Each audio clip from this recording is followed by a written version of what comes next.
Here a little. There we are. Do you see it? Yeah. Awesome, man. And do you know how to share this? Can you share it? I know you're on your laptop, but I want you to share it as well to make sure we have some people that are joining us all over the world. For And sure. Share, as in like the link.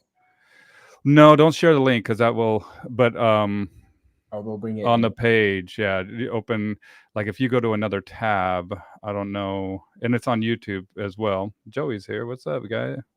Joey's watching from my YouTube channel. And while I got this opportunity, I want to beg all of you to go subscribe to my YouTube channel. Yeah. Joey is going to be on live with me tomorrow. He's helping me with some YouTube stuff. And I sure do appreciate that, man. So Bow Wow Bill on YouTube. And then, do you find it, Kirubell? So when you say find it, I'm still looking for a share option here. Here, I'll see. Can you see? Oh, no, not on here. It's on Facebook. That's where you have to go, or YouTube. Oh, Um, okay. If you give me a link, I'll I just tag you in it if you want. okay. And then you'll see when I tag you in it. And then if you have, just open a different tab. And here, I'll tag you right now. Maybe. And while I'm tagging you, here, cure. Oh, whoops. Maybe.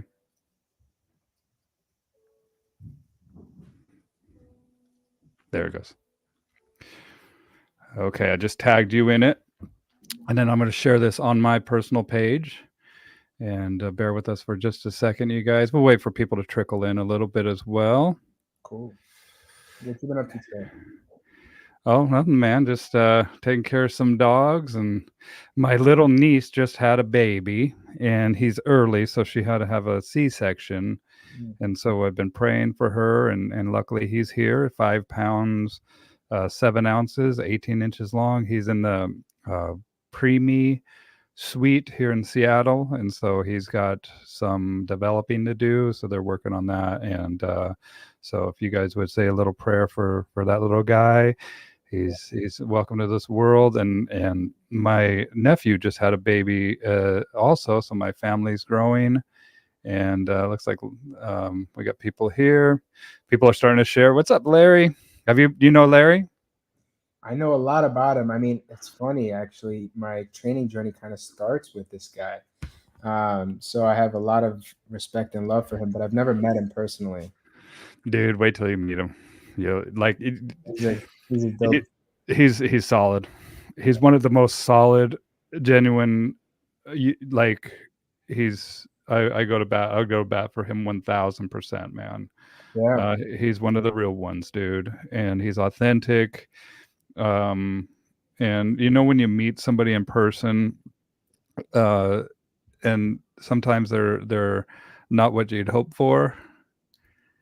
It's the opposite with Larry, bro. He's more than you'd hope for, and I love him. I love you, Larry. You're one of the real ones, dude, and I'm very thankful to have you in my life. And so yeah, I vouch for him 1,000%. Here he is. Yeah, and he's probably up in a freaking tree right now, hunting deer, watching us. So, dude, good luck. I hope you get that buck, bro. I hope you get a good one this year, and looking forward to kicking it with you someday again, Larry. I've met him a couple times, and then when I was in Nashville, we had lunch together, and I just look forward to hanging with you again, brother.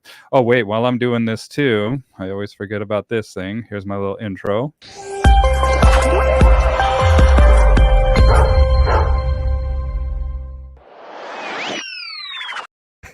That's cool. I figure every time I use it, it like pays up. So No, I went to that's my cheap one. I have another one that's being made right now. And so we'll see. I mean, but yeah, I have to use it. And every time I use it, it kind of cracks me up. But that's dope. I still have to share this. While I share this, man, do you want to do a quick introduction of who you are and where you're located and what you're all about? Sure. Yeah. So I'm Kirubell, as you guys can see right here. Background is I was born and raised in Yemen to an Ethiopian family. Came to the U.S. in 05.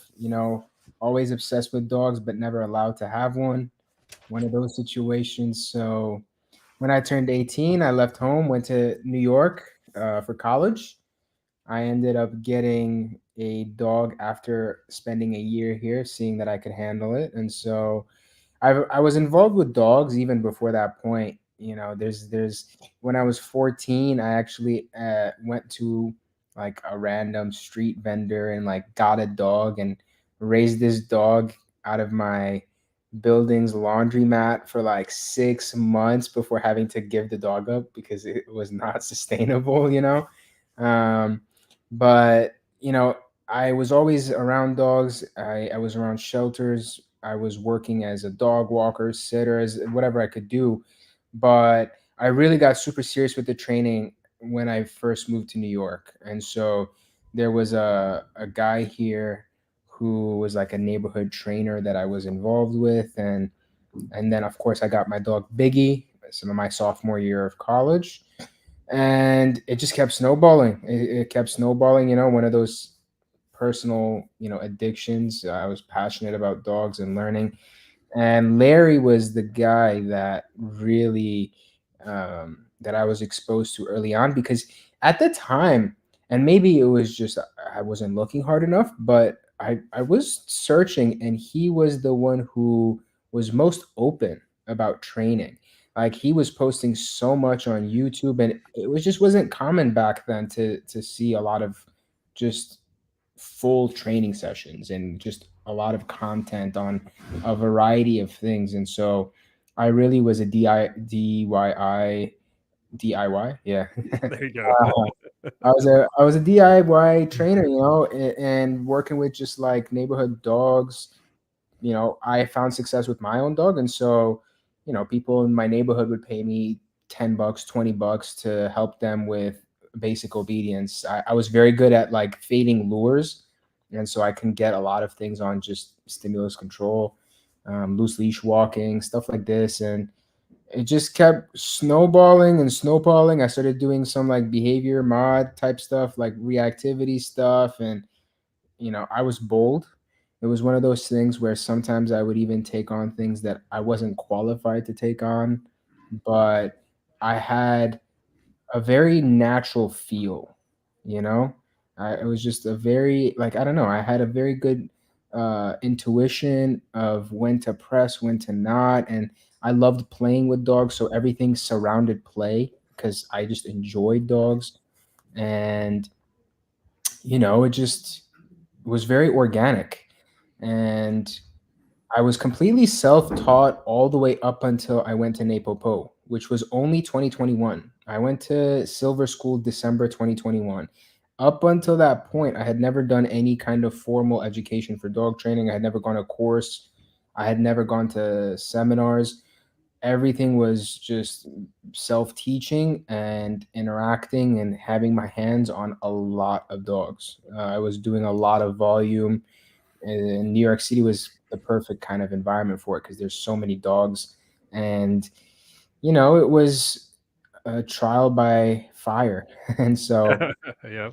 and so now, you know, since Napopo, it's been a crazy journey. You know, in the last couple of years, I've grown a lot more. It was like opening a whole different kind of a level in my career, and so it's been a blessing. And I'm getting to meet so many more trainers, getting to travel, getting to learn more, and really get at a very very deep level. You know, some kind of you know, interesting insights and experience. So it's been dope. Well, and it's, I mean, a lot of people, I've said this, man, like if I had Napopo at the beginning of my career, and I was the same with you, Kirubell, I was self-taught, right? I knew that this was something that I wanted to do. I had a drive and a fascination with dogs. And I tell people maybe it's because I was the only boy in my family and I was looking for a companion as a young child, and my parents were like, "I got you a dog" when I was 8 years old, and I was so excited, man. And then they opened the door, and it was my grandparents' dog Squeaky, this 12-year-old Schnauzer mix named Squeaky. But I worked with that dog in and out, and I just kind of figured this dog out just by watching him. Mm. and it was like, okay, and I was just fascinated. And whoops, there's something. We got a feedback or something happening here. I don't know. Um, the in that process of learning, and if I had a way, and I just remember when I went to the Napopo school, like I'm like, okay, cool. This is a way that I can explain it on almost like a collegiate level, right? Where this is a formal way of presenting this stuff, where it's not necessarily my intuition, and Mm. and there is an esoteric type of bond that happens with dogs and people. Oh yeah. And I've often said to my clients, like, look, I see more talent in your kid than I do in some of my colleagues that I've worked with, right? And people were born with this innate ability, and like you said, this intuition, this in tune aspect that we have with these animals. And it's a camaraderie that's built, it's a rapport that's built, and that's very powerful. Yeah. And so don't, if we have somebody in your family that has this drive to work with dogs, don't negate that. Like, Yeah. explore that a little bit. But before we go into the Napopo stuff, I wanted to go back into to Yemen and start there, just because, like, what kind of dogs were there, and what is the overall treatment of the animals in Yemen? Is it how does that differ from America, and what were the kind of the culture shock, if you will, aspects of moving here and experiencing dogs here in the US versus Yemen? So Yemen is a 99% Muslim country, right? And Dogs are unclean, aren't they, and considered Muslim? it's not there's no dog culture, and maybe maybe this was also, I was young when I left. I was only 7 years old, turning 8 when I came to the US. I was Okay. old enough to remember a lot, but it's not like I was worldly, and just like, involved in every aspect of life. But as far as I'm aware, dogs are not really, there's no culture of dogs there. Cats are different. My family had two cats, and so as far as I'm aware, it's really like it's not even comparable, the U.S. to Yemen in terms of the dog culture. I don't know if pets are even like dog pets are even a thing there. Perhaps they are in a small minority of communities, but I can't speak on it because I was never exposed to dogs while I was out there. My family is all Ethiopian, so my parents immigrated to Yemen in the 90s because of a political regime change in Ethiopia. And so they were avoiding persecution by fleeing to Yemen, and that's where I was born. In Ethiopia, it's still not like the US, but there is more of a culture with dogs. Predominantly, the relationship between dogs and people are just very free roaming. There are just a lot of village dogs, a lot of strays. There is a population of people who have dogs in Ethiopia. My grandfather had two guardian dogs for the property, so Right. That's they had a farm, they had livestock, and whenever we would visit, I was always obsessed. And it's not dogs that you handle. Like nobody in our family would be handling the dogs except for one person. They would be chained up all day. And then in the evening when everybody was in the home, their handler would go out and unchain them. Then they would roam the property free overnight. And then in the morning, they would be chained up again. And nobody in our family would approach them. Nobody in our family would actually, one of my uncles almost got his leg completely ripped off by these dogs. So even though he's part of the family, he's regularly there. They're not dogs that they're nothing like you would think of in the U.S. Even protection dogs in the U.S. are not comparable to those kinds of dogs because there's no real um, degree of integration.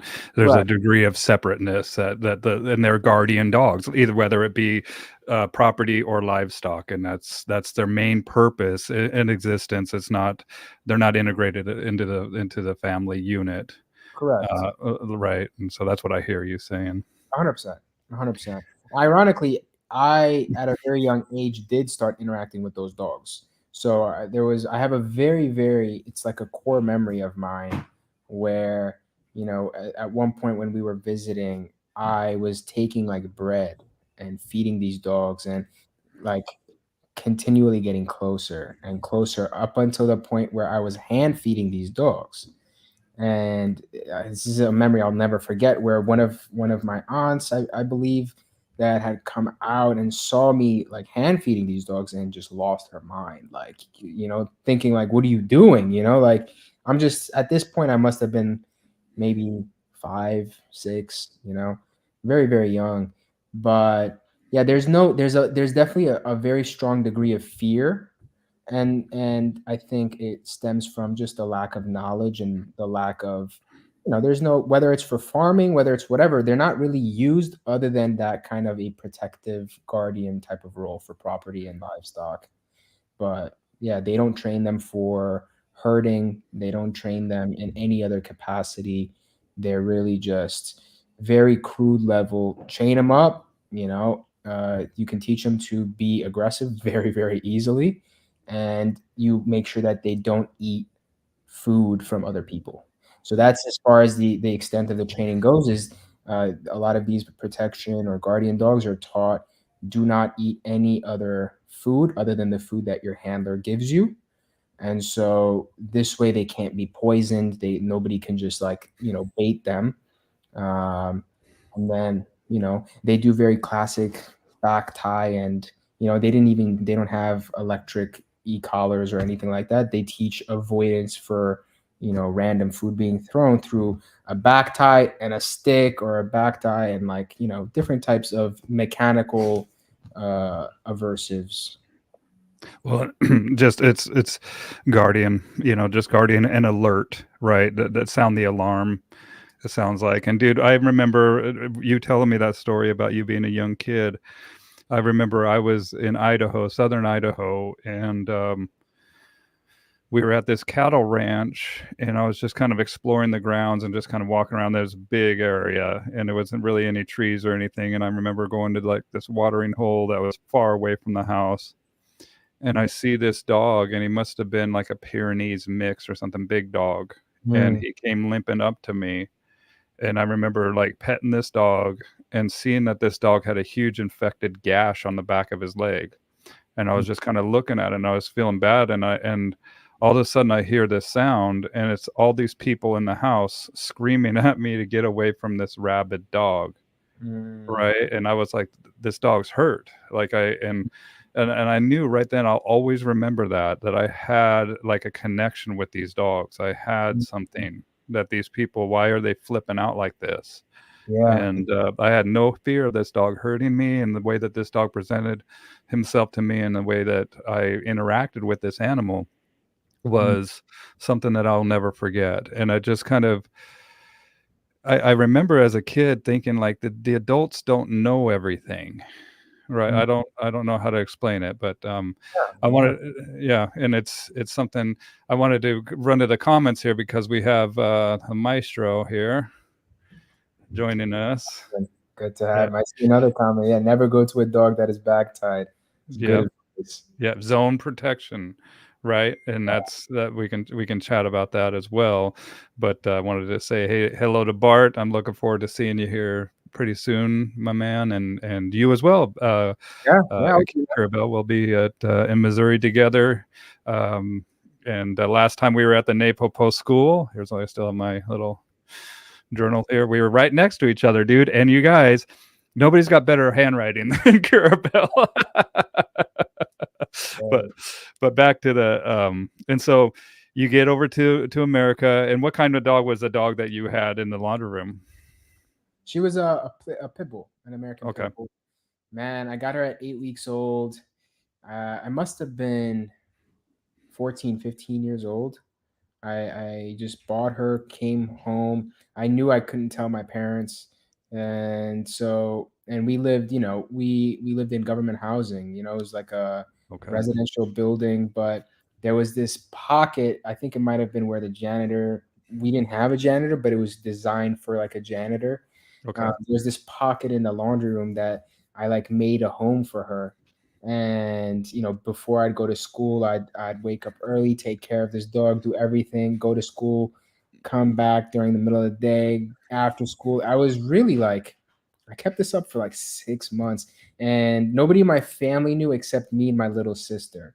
And everybody in the neighborhood knew us because I'd go to dog parks. And so I said I had to give her up. I didn't really give her up. I came home one day and she was gone, and Oh goodness. Okay. I was heartbroken, man. I biked around literally every single shelter in Chicago and the neighboring like suburbs, and I could not find this dog. I was like looking everywhere for her, and I to this day don't really know. I assume she must have been given to a family or taken by somebody. Nobody in the building for sure, because I would have known. But somewhere somehow someone got this beautiful dog that I had raised for 6 months. And I can only imagine that that just added gasoline to your fire, oh right? man, her name is Portia. Like these are things that I'll never forget, man. She I told myself I'm never naming a dog that ever again, What was her name? You were breaking up a little bit. Portia. Okay. Portia. She was a very beautiful black American pit bull. Well, God bless Portia, and hopefully somebody rescued her. And it's crazy how, like, when we look back at the dogs, that we'll never forget these dogs, right? And they just have an impact on our lives, and that should tell us something about, the importance that some of these dogs have, especially for people like us who've traded our lives to work with them and traded our lives to help people better understand them. And I tell people I'm kind of like an attorney for the animal. I represent their best interests, right? That's You could the tell. way to put it. Yeah, you could tell me anything, and I've heard every story in the world about why the dog's doing what they do. Yeah, But we both know, why does a dog do, that's true. right? That's Why does a dog do, Kirubell? Well, to better his own situation, and it's this is a very good topic, because I think a lot of people take this to mean that dogs are selfish, and that's not how I interpret what that means. When we say to better his own situation, to better its own situation, I mean, what does that mean to you? Before I chime in, I want to hear your thoughts. It means that the dog is seeking out comfort, seeking value, seeking something that will, um, like it, mostly comfort to me, right? And whether that be companionship, it depends on that individual animal too, and that's where it kind of gets complex, Yeah, right? Because there's some dogs that are super independent, there's some dogs that are super codependent, and yeah, that also makes us shine the light on that particular animal as well, and what motivates them, and hmm, what they like and what they dislike, right? And so they want to seek the things that they're innately kind of born to do, the brain structure, the body structure, and then also that individual, and how they contribute to their pack or their family unit. And so it's a deep question, but I think at the bottom line, it's comfort to me, to seeking that comfort, survival, mm, survival and comfort, right? yeah, yeah. I I tend to agree for the most part. I think that what is bettering one's own situation, I think from a like a biological, just like from a biological perspective, it's about survival, right? Right. Like you said, it's there are things that we do not consciously control. There are things that just our DNA, our body, our deepest sense of being tells us we need to do. And then there are the things that we are more conscious about, things that we think about, things that we want and prefer. And I think you hit both sides of those coins. There's the survival, and then there's the comfort. And I think that bettering your own situation is a mix of both, right? It really is about making yourself, you know, feel whole. And so it's not selfish. I really like when I think about this, it's it's really not about me, and it's like me versus you and me versus everybody else. But there is a place, I think, where, whether it's consciously or subconsciously, we also as humans seek to better our own situation. And, if a father or a mother sacrifices their life for their child, and this innate desire, right? It's not like doing a pro con list and like thinking about it. It's just like, no, like I'm immediately instinctively going to do it. Is this biological desire there in order to further the line, in order to secure the generational and the continuation of your genes and the continuation of your kind? And how much of it is, just because you love and you are altruistic and you want to sacrifice for another, and how much of it is just genetic code that tells you like this is something you need to do, and you might not even consciously understand it? And how much of it is self-serving, how much of it is truly like altruistic? Like these are complex things, but I think there is a lot of people who try to say that no, dogs are genuinely doing this because they love you, they're genuinely doing this because they, want to please you, and it's not about themselves, it's not about serving themselves. And I don't think those are mutually exclusive. I don't think it's one or the other. I think it can be both. Well, it's an integration process, right? And it's an entwinement, right? And in that it, there's physiological needs, right? Of being safe, feeling loved, Mhm. belonging, right? But we also have to respect the self, of the individual, and that's what I was saying, and also ourself as well, a self actualization, Mm. right? And then when people do stuff for their children, and even when they have children, do you know what I call it? I call it conquering the space-time continuum, because you're projecting your essence into the future. And Yeah. it's like and you are kind of given a part of yourself in doing that, right? And unfortunately, I don't have kids. I was unable to, but I've seen aspects of this too when I was breeding dogs, and like one of my dogs is like, the term Velcro dog, right? Where her and I have a solid relationship, and Yaya is her name, and she's never like 4 feet away from me. I got her out in the run though, right now, unfortunately. But uh, I remember when she had puppies, and the her situation changed, Mm. and now she wasn't living for me until those puppies were reached a certain age. And I Mm. remember I called her to me. I was like, Yaya, come. And she just looked at me, man, like, I know exactly what you're saying to me. I'm not budging, because Mm. now my priorities have changed based on that, right? Mm. And so it's an involved conversation, but it is an entwinement of that relationship, and that love that goes in there, and that safety that's provided, and the belonging that we feel when we're in a healthy dynamic. Yeah, And that's a so beautiful thing. That's a very beautiful thing in my eyes.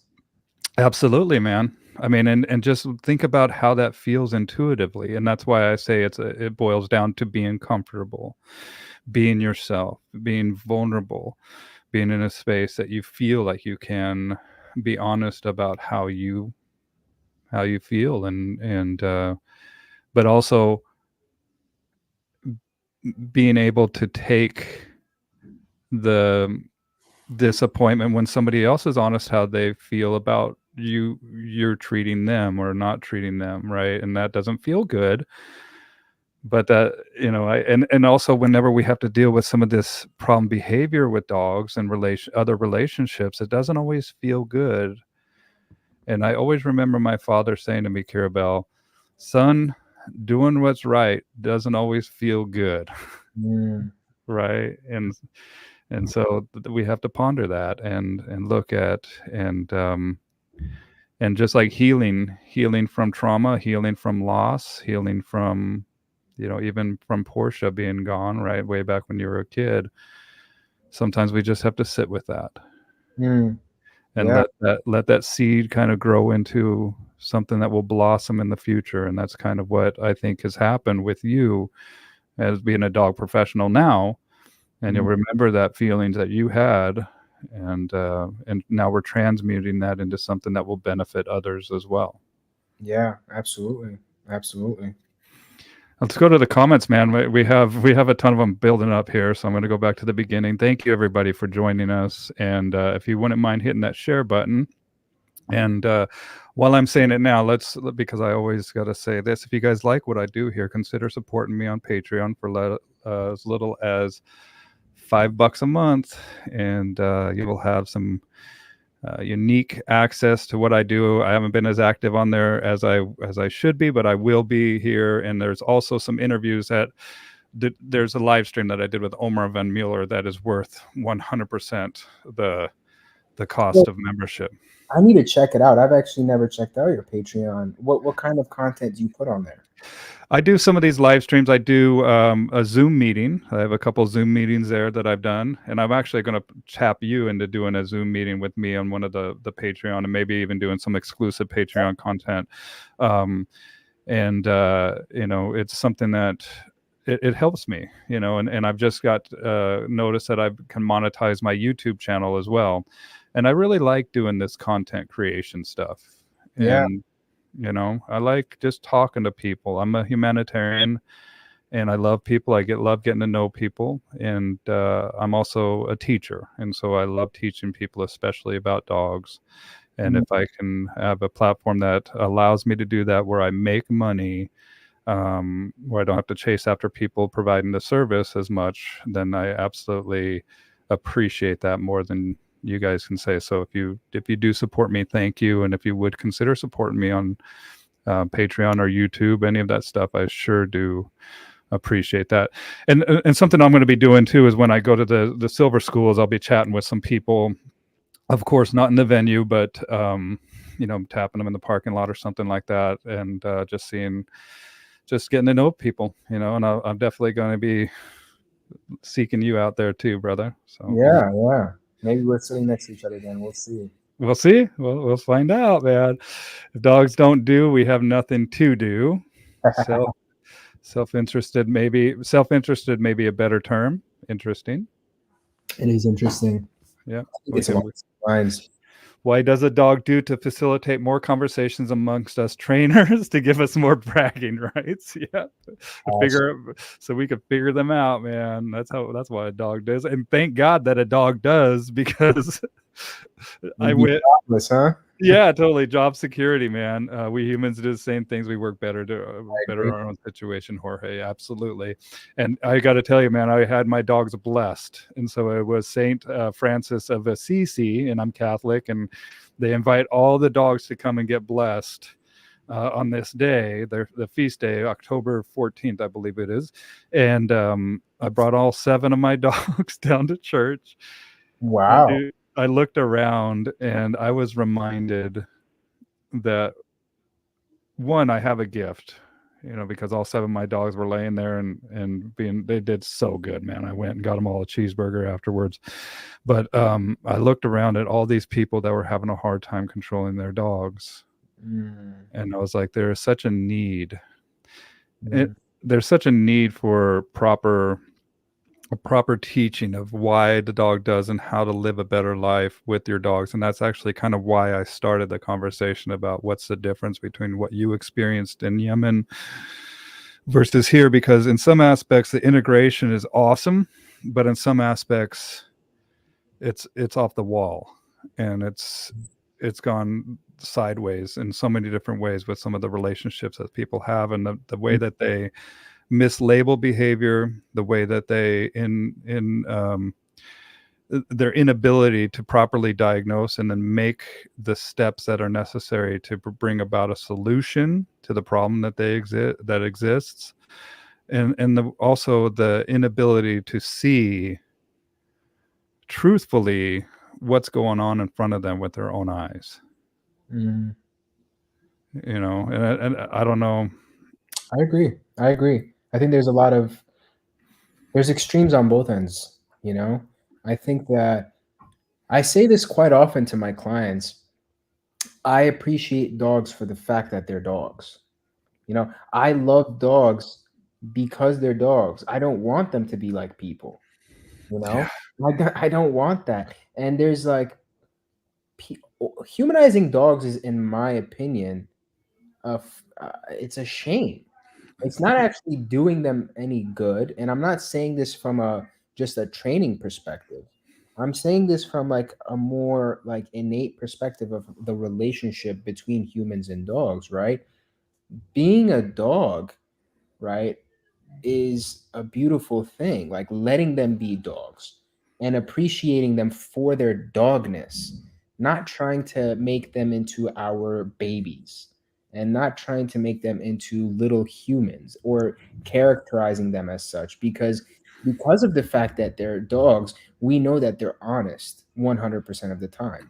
They're not they're not lying to us. They're not trying to mislead us. They're not like, showing us one thing and being mischievous and being all these other things. That's different. They're not lying about that either. Those dogs are straight up about the fact that they're mischievous. Yeah, They're gonna be I mischievous. love it. There's gonna be personality differences. There's gonna be character traits that vary, but we gotta love dogs for being dogs, and we gotta let them be dogs. We have to find ways to allow them to express themselves at their highest form of self-expression. Let them show their drive. Let them do things that make them dogs, whether it's smelling butts, whether it's, licking things and getting dirty Gross stuff. and you know and and take them at face value. You know, give them the respect that they deserve for the beings that they are. And it's I find that they're incredible, beautiful, emotionally nuanced creatures that we have to appreciate.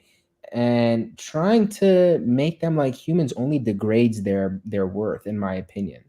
Amen. And I tell them it's a disservice to that animal. And I get why people do it, man, because it makes it. mm, Well, why do you think people make them little people, Kirubell? Well, you have a newer generation that's afraid to have kids, whether afraid to have kids or perhaps too selfish to have kids or perhaps other reasons. I don't need to project my thoughts, but you have I think a newer generation that is shying away from having children and replacing children for with dogs. Instead of just not having children is one thing, but trying to replace children with dogs and like, doing the things that you should be doing with children with dogs, I find that to be a little bit inappropriate. I think that if you choose not to have kids, fine, but then treat your dogs like dogs and have an awesome life with your dog. Don't try to substitute children's place with them. And then, of course, I think that there's also people that get too caught up emotionally, and they're so over emotional and so invested on that end of things that they kind of neglect the rational side of things and forget to understand that the dogs have needs as dogs, that that their emotions are not more important than the dog's needs. There's a place for both, but we also have to appropriately prioritize these things. That's just how I see it. Yeah, let me know in the comments, you guys, why you think that people what we call anthropomorphize or put human characteristics on these animals.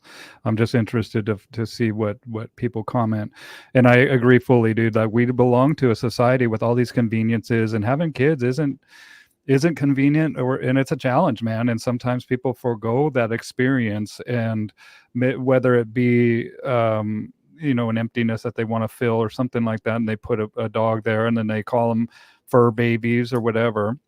Mm. But or if it's, and then once they have the animal, I think that it also boils down to just a simplistic fact that, like, this is how I understand something, and overlaying my own perception just makes it easier for me to digest. Like, this is how I see the world, and so therefore this is how everybody else sees the world. And we call that solipsism. And that's a term that you guys check it out, man. Solipsism, it means that you think that your subjective truth is the objective truth, and there's other aspects of this, and this is a form of solipsism where we're kind of putting our own characteristics and perception on the animal, and that's not a good thing to do. A couple of things is, right, we just talked about self-actualization. You're actualizing yourself, but guess what? This being, their wants and desires are just as important to that particular individual as your wants and desires are to you. Right. Okay. And so they're self actualized just like we are. The other aspect of this is because we have as mammals, we have different parts of our bodies that allow us to exist on this plane of existence. We intake water, we intake we intake food, right? Mm. We digest it, and we're always creating something, right? And sometimes that we're creating waste, we're creating urine, we're creating feces, we're creating blood and different aspects. And so there's certain parts of our bodies that are the same. So we have a circulatory system, we have a digestive system, and neurons. We have a muscle skeletal system. And then we also, in the neurological system, we have this brain. And when we look at the human brain, we actually possess parts of our body that these dogs don't have. We have a prefrontal or a neo or new cortex. That's the outer buffer of our brain. And that allows us so many more capabilities with our thought process that these animals don't have. We can time travel in our mind. We're linear and associative thinkers. The dogs are only associative thinkers. I mean, they can be linear in it, but not like we are. Like we can really reason out. The dogs are linear thinkers, I think, based on experience. But it's like that's how you can take a dog, put them in one environment, take them and put them in another environment, and they're completely happy.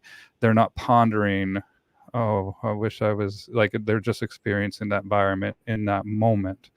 And when we look at the limbic system, which we call the mammalian brain, and we possess that as well, but that's where the brain of the animal stops, right? And so then we look at how this dog thinks and how this dog processes information. And that's where number one mistake that people make is anthropomorphizing these animals. I 100% agree.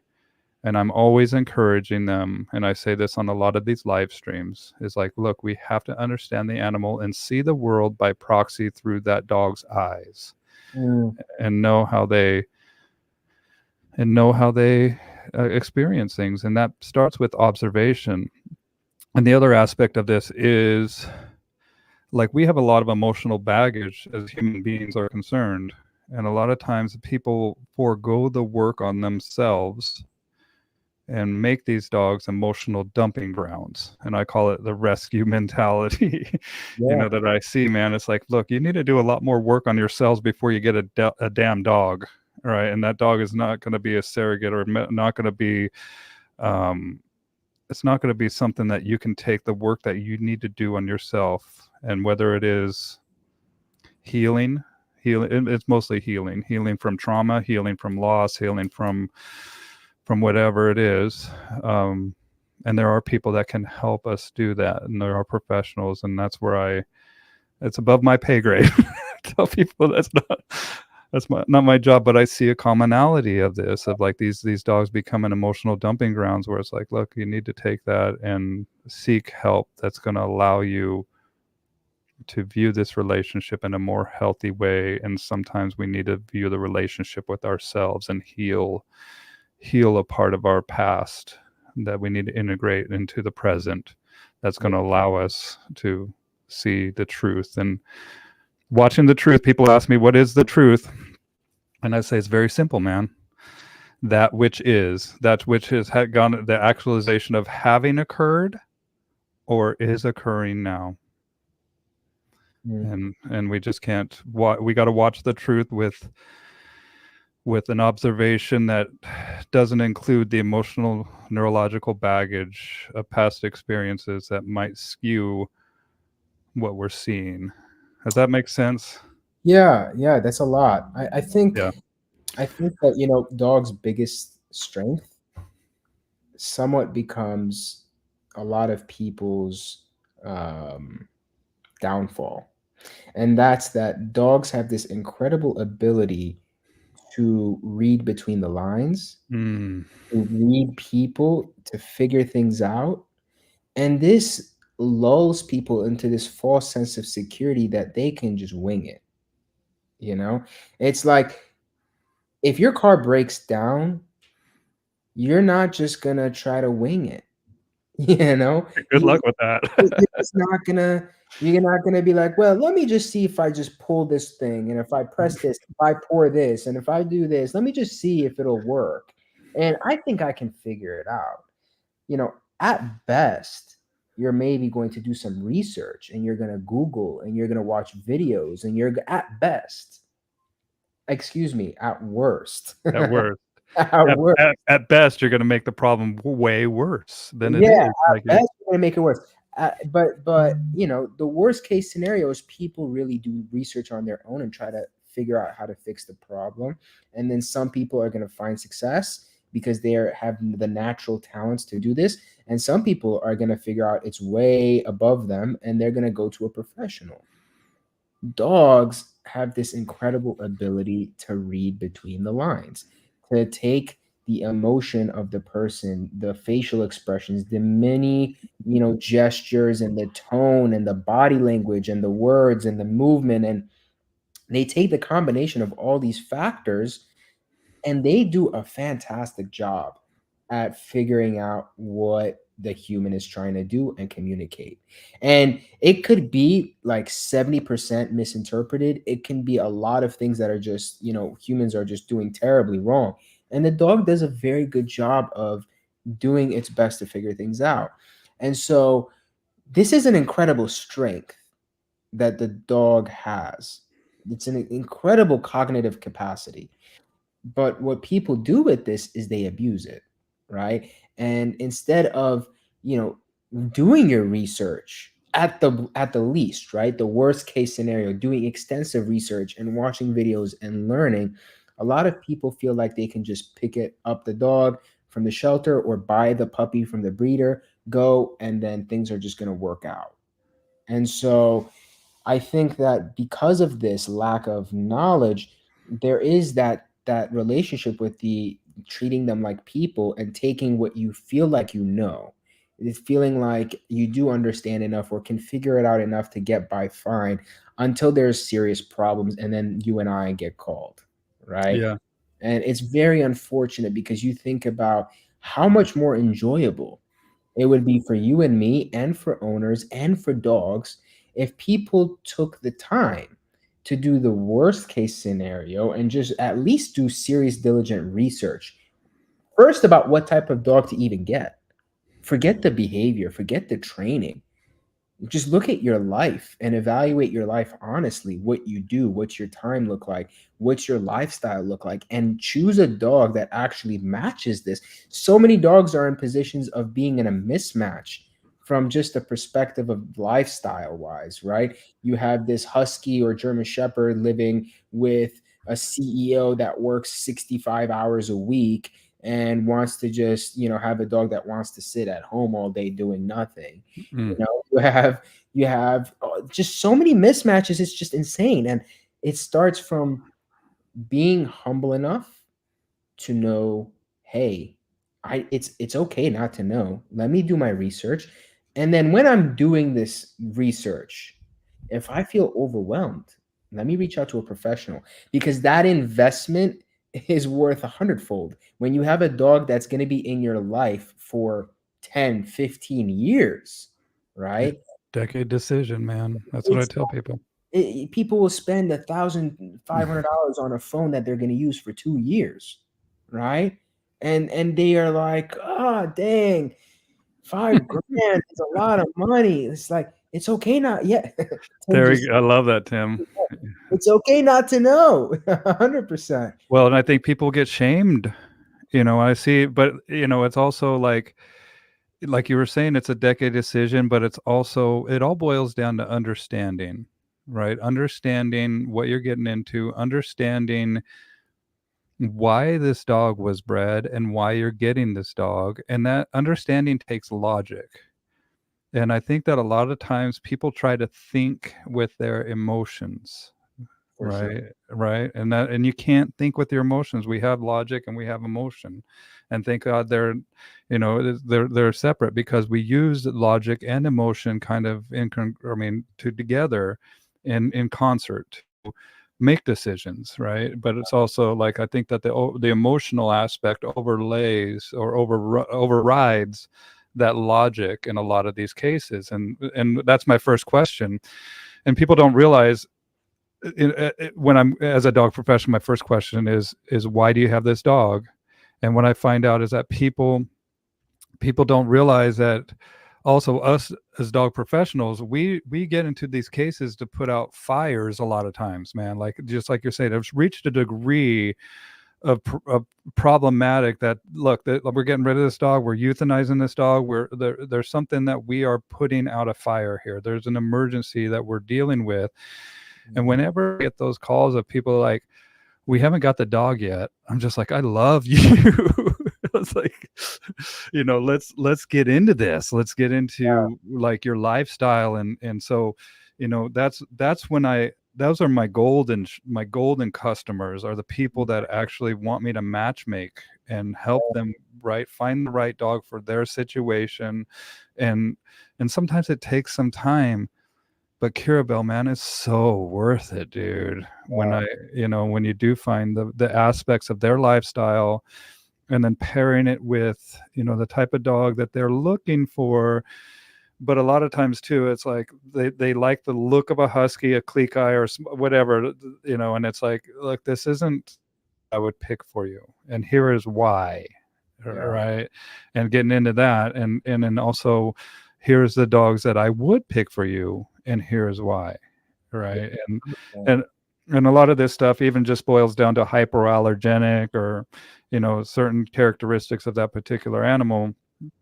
And yeah, it's 100% like I a lot of this too is just management, as because the dogs in the situation, the families are in the situation, and it's like, look, we're going to have to manage this until the dog goes to heaven, because you love him, the dog loves you. We may have a reactive situation, and I'm going to teach you how to coexist with this animal the best that I can. But the management aspect is going to go until it starts to go wrong, right? And then we'll kind of meet up again to see where the heck is going on. But it's also, that's where I'm so thankful that we have the understanding and a lot of tools at our disposal that we can utilize in these relationships. And thank God for e-collars, dude. Thank God for um, Modern you know technology. modern technology, right? And people think that the e-collars are something bad, and I'm like, no, man. Just like you were saying, we'll spend $15,000. I probably would, for these phones that allow us so many more capabilities. But we could have a flip phone, we could have something, but I choose to have an iPhone, right? I choose to have the iPad that is right down here. I have another one as well, and then Yeah, because of the conveniences, right, of communication, just like we're doing right now. It's yeah, the same exact thing I feel with the e-collar, and it's just that I choose to use the best in the business, Martin Systems, and the Chameleons, because of the communication aspect that it can provide and the convenience that it can provide. And yeah. so, you know, and Well, it's a tool is what you use it, how you use it. It's what you use it for and how you use it. There was a point in time where we were walking, then we started biking, then we used carriages, and we got cars. Now we got rocket ships and planes, and you can still walk your ass from country to country if you wanted to. You can. But at the end of the day, it's we have technology, and is there downsides? Is there risks? Is there the ability to abuse and misuse? Of course. We can use any of these things that I just mentioned, a car, a plane, horrifically, right? But there is education, there is responsible use, and when you combine those things, you have a very, very beautiful tool. And so, and ultimately, it's I don't even argue with people about this anymore. as a trainer, a lot of people, they ask me, what's your philosophy? Yeah. And I tell them, train a dog the best way possible, which is, with clarity, with consistency. And if they make it an items thing, I tell them, listen, I'm going to tell you as a professional what I recommend, what you should do, what you shouldn't do, what I think is going to be best for you and your dog. If you tell me that you will not do something and you're not going to do something, I'm not going to waste my time doing that. We can do a multitude of other things, but I'm going to be upfront about this is the road it's going to look like. If you tell me you want to walk from here to California, I'm going to tell you, well, it's going to take you this much time, right? You might get some calluses. You might have to get some nice shoes. You might have to be prepared for this weather. You might have to be prepared for this kind of, altitude. You can, that is a road, and then you have to decide, does that make sense for you or not? I can tell you up front, do I think it's a right choice, wrong choice? But it's possible that I'm also wrong about people. Some people might be able to take that tough road and they might make it. I'm not going to make that decision for people. At the end of the day, I'm a dog trainer, and I'm very confident that I can do positive only training just as well as any other positive only trainer. You Well, know, and at the end of the day, it's their dog, it's their right? dog. Exactly. And when you're not there, it's their life. They're going to be living with that dog. I am not going to try to force something on anyone. And what's the point of doing that when you're not there, if they're not going to be able to do it, if they don't have the willingness to do it? If you see your client is very like hesitant and nervous about a tool, I promise you they're probably not using it when you're not there. And if they are using it, they're not using it well. That's So right. either you do a damn good job at the education part and getting them comfortable, not just making them agree with you. Who cares if they tell you, okay, yeah, sure, right? Do your job and make them actually proficient and comfortable and confident, just like a dog, right? Make sure that they feel fluent with it. And then until that point, use the multitude of ways and tools and creative approaches that you can to get by and to make them succeed and to make them thrive. And so it's really, at the end of the day, I don't even, I hate labeling myself as one trainer or another. I Me too. refuse to do it. I refuse to do it. And it's it's all about making the pair succeed, the dog and the human. That's right. I call myself. People are like, "Are you balanced? Are you I'm like, I'm an individual. you know, What do and you identify as, Bill? right. I identify as me. No, but I also tell them like my philosophy is that I'm in it for the dog. Right. I'm here, to help you. Like I said, I'm like an attorney for the animal. I represent their best interest in this situation.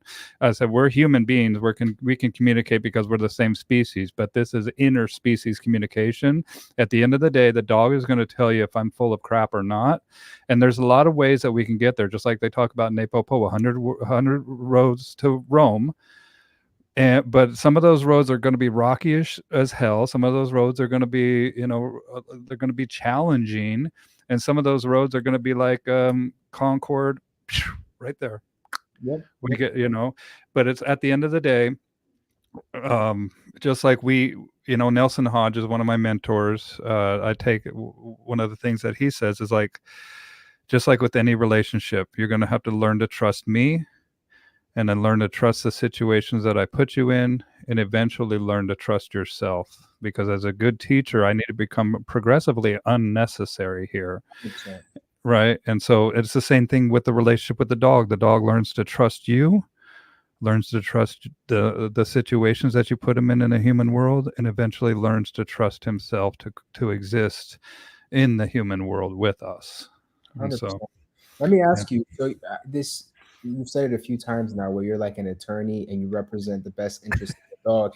So I have a very similar approach. I'm a very dog-centric trainer. But I wanted to ask you, are there times where you had to be human-centric when you're working with? Oh, 100%, dude. Like that. And this is the aspect of the work that I do. Like we've talked about that, where I travel around to people that pay me a lot of money to fix a problem. And I'm working with the whole family. Right. And so that's when I'm human centric. Is like, and I've said this, like once we turn off one person of the family, we're done. Mhm. right? And so we kind of need to be a counselor, marriage counselor, a referee, a life coach, a grief, specialist as well. And sometimes I'm coming into situations where the family just got divorced. Sometimes there's trauma. There's situations where this dog, they're about ready to get divorced because of this dang dog, right, or something like that. And so absolutely, there's times that the way that I would present this information to one person of the family, and like I won't present it the same way to another person, right? Or if I see that there's somebody in the family that might be contributing or kind of enabling this situation to continue, or starting to get worse, how do I handle that? And that's where it becomes human centric, and that becomes a case by case basis. Yeah. But that's where the eclectic knowledge base, not just working with dogs, but working with people. And that's where, I kind of go back to, that emotional dumping grounds aspect, and really think and talk to them about, is this relationship healthy? Mm. And how do we make it better? And then as we progress on this journey, I see that empowerment happening, man, with the people, right? And then they're like, just like you said, like, I'll let them venture because it's their dog, but they can go down that road. But once they start seeing that the problems that are going to, that I've told them that are going to occur if they choose this path start occurring, then they come back to me and be like, dude, you know what you're talking about. I'm I'm I'm more willing and accepting of maybe going down the path that you mentioned previously, right? Yeah. And then that's where it's a it's a relationship unfolding and its progression. But at the end of the day, it begins with trust. Well, it begins with understanding, and then trust. Once you show that you have a proper grip of this understanding of the dynamic of the relationship and of this dog itself, and then we become the expert. But that comes like the root of expert is like from experience, right? And so through the experience and seeing this happen over and over again, then you can bring about the advice that you need to.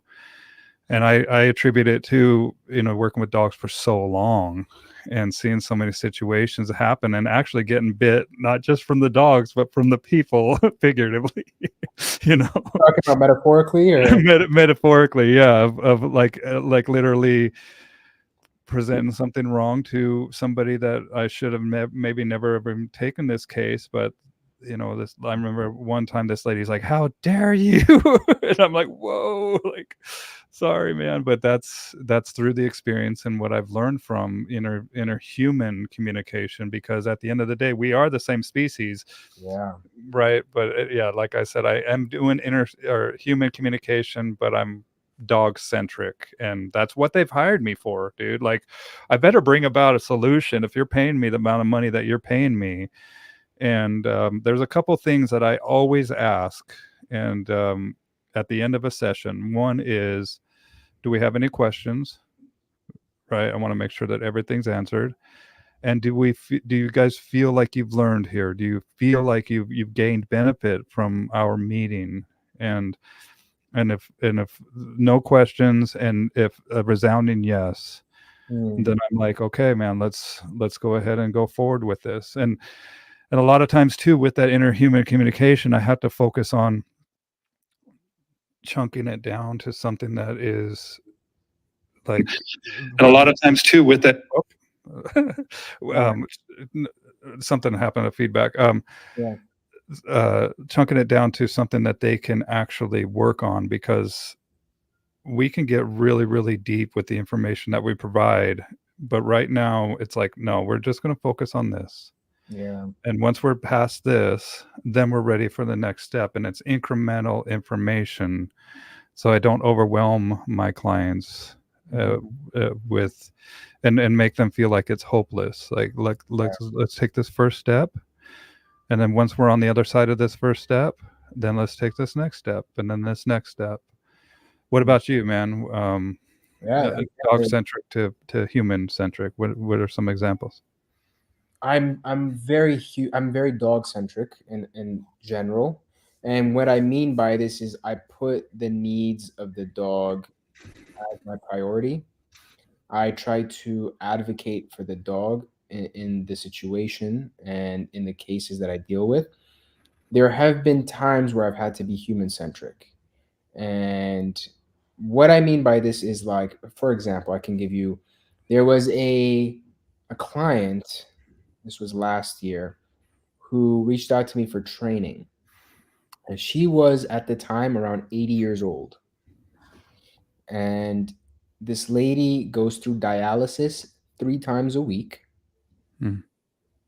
Very sweet woman, but you can imagine the effects that doing this. I mean, dialysis is intense. Like doing a full course 3 times a week, and on the days that she gets her treatment, it's like she's like a zombie. She's drained. Wiped out, right? Yeah, yeah. And so she's 80 years old, and she tried to adopt a dog, and no shelters or agencies would adopt the dog out to her because of her health condition and age. She lived by herself, she had a home and stuff like that, and she didn't have anyone in the home with her, so then she couldn't get a dog. So what does she do? She goes and buys an 8-week-old standard poodle. Yeah.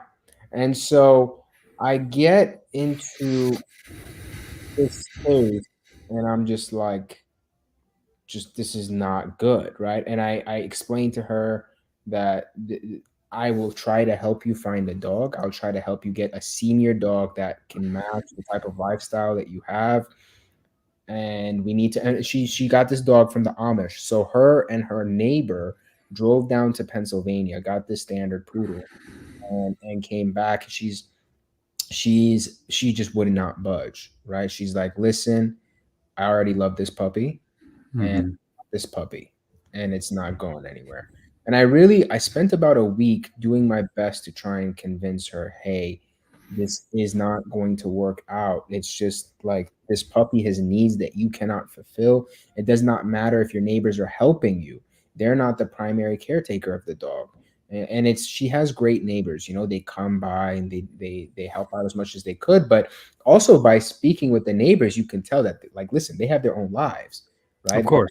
They got things going on. They got families and jobs and their own dogs and their own things, and so I tried my best to convince her, and I was unsuccessful. And I was at a crossroads where I was like, do I just say, listen, I'm sorry, I cannot help you, or like, what do I do? And I That's a really tough one. I had to think about it for a while, and I came to the conclusion that if I tried this hard to get her to, rehome the dog, and I told her I'd help her find one, and she's not budging, she's either gonna get help from me, or she's just gonna go to another trainer, right? She's gonna find someone else, or she's just gonna do something, I don't know. And I had to think about it, and I felt like, you know what?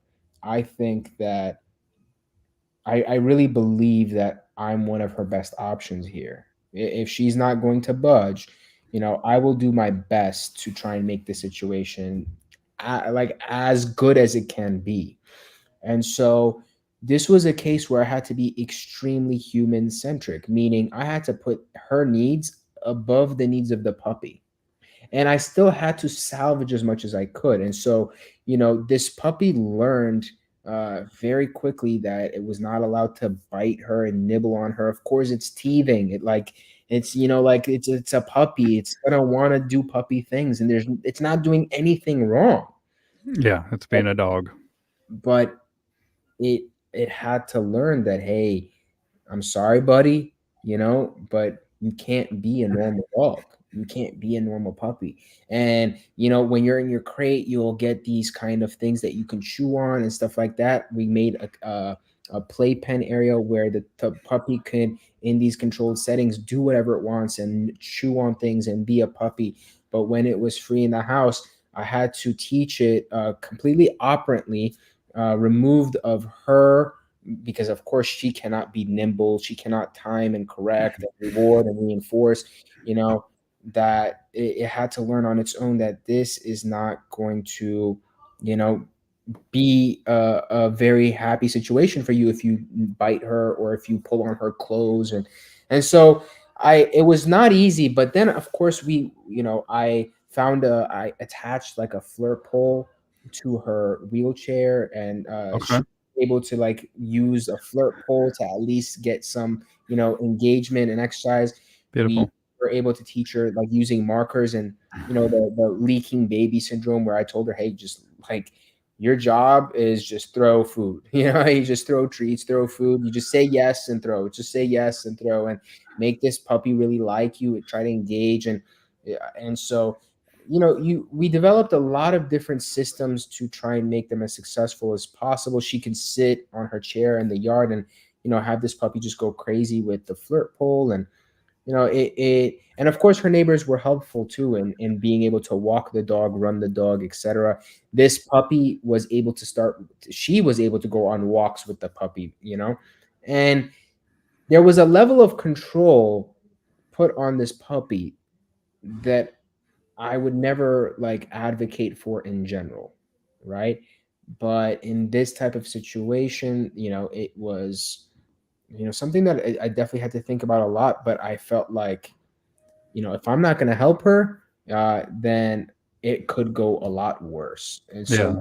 see what I can do, and you can get so creative, putting a rope with a rag on a little electric remote controlled, toy, and just having the dog just chase this little remote car. Like there's so many avenues we explored, and we had her neighbors build like fences throughout her yard, and her neighbors were really really dope, but they were able to build like a nice bigger outdoor playpen in the yard, and we tried to make things as good as they could be. But obviously at the end of the day, it was a very human centric approach. Yeah, and I mean, I call those like steam vents. We need steam vents. We need something that's gonna like this dog can be, get some of this energy out or whatever. But it's also people don't realize like we're dealing with the situation we're dealing with, and this is what this situation calls for, right? Did you use a treat and train? No, I didn't use the treat and train as much. Okay. I the disadvantage with the treat and train at that point was, again, she bending down, loading it up, and Okay. all these things. It was not as easy as her like grabbing a bag from a counter and just her being the treat and train. Totally. Um, and so I didn't utilize it in this case, but I could see why you would ask. Well, and sometimes I'll do the treat and train like on a counter or something like that, where and I just kind of Yeah, like yeah, I sometimes like, and I just put a link to treat and train on Amazon, you guys, so you can see it there. It's a remote control bowl that releases a treat with a tone, and we also have Greg Van Kuren from ecollar.com is invented an aspect of the treat and train that actually works with the remote of the collar. yeah. So So speaking of treat and trains, by the way, I guess we can make a little announcement here. I haven't said anything publicly about this yet, but one of the exclusive. exclusive, exactly. Seriously, seriously. I've spoken to only a couple of people about it so far, but one of the biggest, mechanical flaws of it is that it gets stuck. Totally. I And can't stand so that. we're gonna come out with a new plate for the treat and train. The design is already done. It's been tested. We're 3D printing it. It fits perfect. It works perfect, and Beautiful. it will not get stuck. So if you guys who are regularly working the treat and train are interested, keep an eye out. And we're gonna start putting out an order list, a pre-order list for it soon. Look at Derek's like Dremel. What's up, Derek? Can't wait to see my dude. Let's go to the comments here because we got them piling up, and then I want to go back to where. Oh man. Facilitate more conversations. Sorry. And if you want to comment that read right away too, there is a super chat feature where you can pay on YouTube, and that comes to my attention, and I will read that comment right away in case you guys have something that you would like answer on pretty quickly. Americans are some of the baddest of the bad with dogs. Most dog trainers working on the planet. Ironic. No kidding, dude. And a lot of those dog trainers take advantage of the emotional aspect of the relationship, right? And it's emotion, which is, if we look at, is what's considered a logical fallacy. Mm. Experimented with anthropomorphizing my dog in a video. My dog playing with unfamiliar dog. Why? Because it was funny. Let me see here. I want to get at Joey says studies, and Joey's coming on tomorrow, you guys. So studies say households with over 80,000 income per year get dogs trained over they have a problem over 80 before getting dogs issues occur. That's interesting. Let me see here. How do I hide it? It's not letting me hide it. Weird. Okay, there it goes. Tim had a question here that I want to get to because this is something that's very important. What about in dog aggression cases? Right, I find it's difficult to advocate for the dog when it's putting part of the family in physical danger. So, especially when we have kids too, right? And anytime that we have a decision between a dog and a kid, you got to be thankful for easy decisions in life, man, because it's always about the kid. Even though I'm an advocate for these dogs, but this is actually a good point that Tim brings up. So I want to discuss. So what about dog aggression, Kirubell, and what are your protocols with first? I remember you saying that you were, as a beginning dog trainer, you were starting to take cases that maybe you shouldn't have. And so how do you qualify? Do you take aggression cases? What do you do when somebody presents with dog aggression? Are you asking now or before? Yeah. I'm asking. Well, I'm at both. Like before, as somebody, and I talk to a lot of new dog trainers on these live streams. Most people that watch this, first off, watch after the fact. So hello, thank you for watching. Consider supporting me on Patreon. And subscribe to my YouTube channel. Little plug there. But like, what are the dangers of taking on these cases that you shouldn't take on, and how do you know when you're over your head? And then we'll get into the now, like how do you deal with dog aggression now? But let's start there. Let's start like at the beginning of your career. What are some of the shit that you had no business doing? Yeah, well, so I will say this, right? As before I even go further, as like a qualifying statement, I think there was a good combination of luck and a good combination of what you said earlier, which is that esoteric skill and feeling and intuition. Because when I say I had no business taking those cases, I meant that I didn't have the proper education, the proper preparation, and the background, the experience. But I was successful with these cases, and this was, I think, a byproduct of not me being qualified, but me having, I think, a lot of just natural feel and talent and skill that was not due from experience, but just due from intuition. This is the best way I can describe it. The most pronounced case that I can think of was a case where there was three German shepherds with extreme dog aggression. They killed their neighbor's dog, the family's neighbor's dog, with just ripped it to pieces. They were dogs that were, the family had a big property, so they never were socialized beyond each other. And it was a father, a mother, and a son.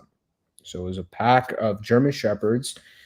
And I mean, like, I had dealt with a lot of reactivity by this point, and dogs that were either just acting aggressive due to poor socialization, but never had actually engaged in fights, or dogs that had gotten in scraps and stuff, but nothing major. These dogs would kill animals, in terms of like any animals that would, like rabbits and stuff, that would enter the property and prey. And then when the family was gone on vacation, they had someone who was coming to the house to take care of the dogs and feed them every day. They had an electric fence, and these shepherds just hunkered down, went through the electric fence, climbed the fence into the neighbor's yard, and literally ripped apart their neighbor's dog, you know? And so they weren't dogs that were just like weak. They were hard dogs. They were very serious. They were 100% committed into not just prey, but also defensive aggression. Like, I want to really kill you.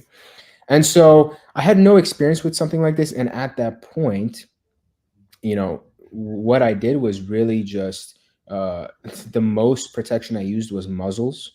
So all of the dogs were muzzled when I was interacting with them. And it was really like a combination of flooding, where I used my own dog, Biggie, at the time, and just and he was extremely stable. I will say this, right? Like, he was a very stable dog who was extremely obedient and self-confident. And so he was able to take instruction from me and not escalate, even when they were acting out of pocket. And so, of course, they had muzzles on, but it didn't matter, like that they would, try. And it was one at a time in the beginning. So two of them would be away. I would take one at a time. Right. They would try to fight even with the muzzle. I had a leash and a harness and all that, and he was extremely good at not escalating and I would give him a ball or a stick, something to offset the stress, which allowed him to ignore them very, very well. And this prediction error that they experienced, where they're not getting the reaction that they sought, right? That conflict did amazing wonders in trying to kind of just get them to understand, like, wait, something is different here. And then at the same time, combining play. These dogs had a very good prey drive, right? And this was something that, again, I used as a rehabilitative kind of a process, not from experience and knowledge and education, but just from feel. Like, you know what, I know that plays like just makes them less stressed, so I'm gonna introduce them, flood them. There's a new dog in their property, right, in their own yard, and there's nothing they can do about it. They're acting aggressive. They obviously can't hurt him, and he's not escalating. And then I'm going to combine that with putting him away and then giving them some stress relief, putting him in the crate, right, in the kennel, it was in their property. So he's still there, right? He's not leaving. And the other two would be going crazy, and I would start trying to engage and play with this dog. And then eventually, slowly, one by one, I started making it so where all the dogs were in the environment. And it was a month-long process, which is not that much time. It's actually very little time when you think Yeah. about just a month. But by the end of that month, the amount that I learned just by trial and error, and the amount of progress I made with them. And the awesome part is I documented all of it. So I was 19 years old at the time, and I videotaped everything. Or I was 19 or 20. I videotaped and documented the whole thing, the whole process from the beginning till the end. The sessions that I was doing. It was really cool when you look back on it. I'm not wearing any protection. I'm not, I'm using a lot of harnesses. I'm not using anything like an e-collar at that time. I'm doing strictly just like either a flat collar or a harness and the muzzle and play and redirection, not even a slip collar. So it was a lot of just, you know, kind of a crude of approach. But this is something that I would definitely not recommend people do, right? And if I could go back, would I do it all over again, is a question that I'm not going to answer. But I think that it definitely made me grow a lot.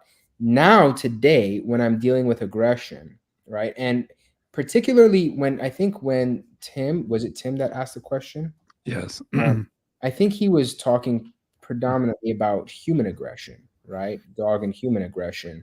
Yep, You know, putting part of the family in physical danger, right? And it's yeah, and these dogs were not human aggressive. It sounds like they were more they were not human aggressive to like they were dog aggressive, but they were standoffish, right? They right, they of they're course. not like very you know. And I bet it would escalate to that point if we did not get the help that they needed, right? Or if somebody, just the wrong person came across their path, then absolutely, right, I have no doubt they would rip a person up too right. if they felt like, you know, you were not just disrespecting them but crossing boundaries. And Or responding to them in a way that these fearful dogs responded as well, empowering their activity correct, to correct. attack. I think fearful or even just aggressive. When I was interacting with these dogs, the one thing that you know, and maybe I'll share these videos at some point. I think I've already shared them a while ago, maybe a few years ago, or something on my Facebook page. I'll have to find it. Um, but one thing that I'm always doing, I notice, even at a younger age, is I have a very, very good control of my own emotions, right? Like I'm not just like I'm making sure my dog's not escalating. I'm also not escalating it. And, you know, of course, we can apply operant consequences without speaking that aversive, and it can work well in different situations. But I wasn't even doing any kind of like real, like aversive consequences. I was staying very neutral and managing the situation and showing them that they're engaging in a hopeless activity. They're not going to create space. They're not going to create, you know, a conflict, which I think they wanted, right? And I think that if I entered like I'm the man, I'm the boss, you know, like I'm gonna dominate you, I think they would 100% turn human aggressive. Hmm. They're not they're not punks, you know. Right. And They're not getting fruitful reactions from what they're doing from their own behavior. Where before, right, even like a turn of the head or hands up or anything like that is like, aha, like yeah, yeah, I'm getting in their head. And yeah. that's where, like, a lot of times, like, I don't respond, don't react, I just observe. And same thing with you. And that's what, thank God for my dog Cedar. It sounded like that was your dog Biggie, where he was in so many situations with these reactive dogs, and he knew that he was safe, Hmm. that uh that he didn't respond either, and he would just kind of like look around like, okay, we're in this situation again. Well, Right. exactly. But he had both a lot of trust in me and a lot of trust and confidence in just in general in himself. He was not submissive. I'm gonna make sure I find these videos and send them afterwards to you, and maybe Okay. I'll share them on my page too because they're very cool to watch. But the way he handled himself was perfect. And listen, so today when I deal with a lot of aggression cases, both human aggression and dog aggression. And I think that when we talk about, what takes priority, we have to think about biting people is the fastest way to get put down. This is just like, this is there's no other way to put it. Biting people is the fastest way to lose your life as a dog. And so if it's a very bad case, that is the first, before we're addressing anything else. What's the underlying cause? What's the history? What's whatever? You have to stop that, right? You have to stop that. If the dog is committed and willing to nail a person, we have to stop that by any means necessary. And it's of course when you're dealing with this, you have to put the human first. And for me, it's not even just about a child. It's like I don't care if you're willing to bite a child or an adult. To me, it's you cannot put your teeth on people and try to cause harm. Yep. Then, of course, there's dogs that fake bite. They're not really trying to bite and hurt you, but they still will put their teeth on you, but they're not committing and like biting you. And to an inexperienced person, it's the same thing. Both dogs. Totally. When I'm Yep. dealing with dogs that are not really going to commit, I approach things a little bit differently. I try to, put them in situations where they learn that it's ineffective. Just like I was talking about the dog aggressive dogs, I try to put them in a situation where they see it's ineffective and see that there's better ways to deal with their stress and better ways to communicate that they don't want this interaction. I would much rather prefer avoidance behavior whether it's growling, whether it's just turning around, whether it's, there's a lot of other ways dogs can communicate without ever daring to put their teeth on you. And so I try to encourage the dogs to do these behaviors. A lot of people don't even allow dogs to growl. They don't want a dog to display any form of, quote unquote Protest, right? aggression or protest. Yeah. Right. And I think this is a very dangerous thing. Growling is actually a healthy behavior. It's actually, Amen. it's an inhibition of the bite, right? Instead of going into that conflict and biting, the dog is communicating, right? And we must be able to see, again, just like you were talking about, taking your clients step by step by step by step, so they're not overwhelmed. We as dog trainers need to do the same thing with dogs, step by step by step by step. And you need to see when growling is a win. It's something to be rewarded. It's something to, and rewarded doesn't mean I need to mark and pay the dog, but it means I that hear you. I yeah, hear you, and I respect that you're uncomfortable with me right now. So let's take a second and let this expand out to where you are comfortable with me. And just like the bites that result, or the bites, the dogs that have mean business when they bite have resulted in something previously before we got to them usually, right? And so the ones that are biting now and they call you right away, and we got to show them, hey man, that's not going to get you what you want, dude. We need to figure out a way of communicating this, and that growl is an acceptable form of like, dude, I'm not liking this. And so we can listen to that dog incrementally and say, okay, I get it. I get that you don't like this. Let's stop and let's expand and realize, dude, you're safe. yeah. Well, Even both. And so this is a huge second component, is actually changing how the dog feels. Right right. now, the dog is starting to communicate. Instead of just blowing up, now the dog is starting to express himself. And then this is now our time to really start implementing a lot of different forms of training, right? Whether it's counter conditioning, differential reinforcement, whatever. There's so many ways you can go into it, where now you can start trying to actually change the dog's emotion about that trigger or about that situation, or about that, whatever it is that's triggering him to feel insecure, to feel defensive, to feel unsafe. And so this Build is, trust. You're starting to build trust. And these yeah, are the foundation, the steps to build that trust. yeah, Hey, look who and hold that thought real quick. Evan, dude, come on one of these with me, man. I want to invite you right now. Do you know Evan Doggett? I Oh, don't. bro, I'm he's glad he's he's enjoying this amazing. discussion. That's Yeah, awesome. yeah. But these are the subtle behaviors, and Evan's good at that stuff too. And Evan, I would love for you to join me on one of these conversations. So, build it, trust building, and recognizing and showing the dog, hey, look, I speak dog, dude. Like a lot of these people might have like drove over all this stuff and got you to that point where they don't realize that you're uncomfortable here. I Mhm, I I get it, and I hear you, mhm, and mhm, that's where the process starts. And even with my clients, I'm like, wait, stop. That dog is like, see what the dog's doing right now, mhm, and also telling my clients like, this isn't good. This is stress.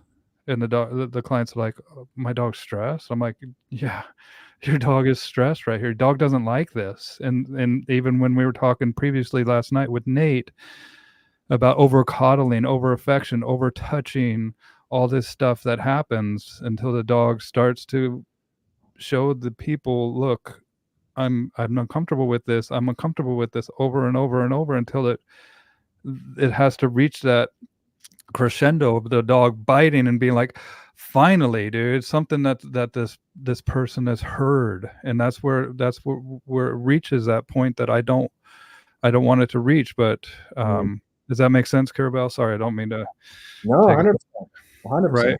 Yeah. And so it's basically we have to take a couple steps back here and realize, hey, look, this is and that's where I become an advocate for the dog. And Yeah. even if I have to talk to the people and be like, all right, stop, everything stops right now. Yeah. Yeah. You know, Yeah. I think that, you know, the where trainers can really separate themselves from the average trainer, because it's actually crazy, and this is going to change in the US, that it's a totally unregulated industry, right? You need a license to cut someone's hair, you know, but it's going to change for sure. But where I think high level training happens is where people are not looking at just behavior, but the actual drivers of behavior. What is causing the behavior versus just, at the most crude level, reinforcement and punishment and make this happen and stop this behavior. Right. Beyond this, there's so much, again, what Evan said, the subtleties in training. And this is about understanding and reading and trying to ascertain why the dog is doing something. Why is it feeling the way it's feeling? And of course, there is going to be points where you can't determine that, right? There's going to be certain cases where you're not going to figure out. It's very idiopathic, and the behavior is not easily explainable. And if we have to manage that behavior, then we'll do that.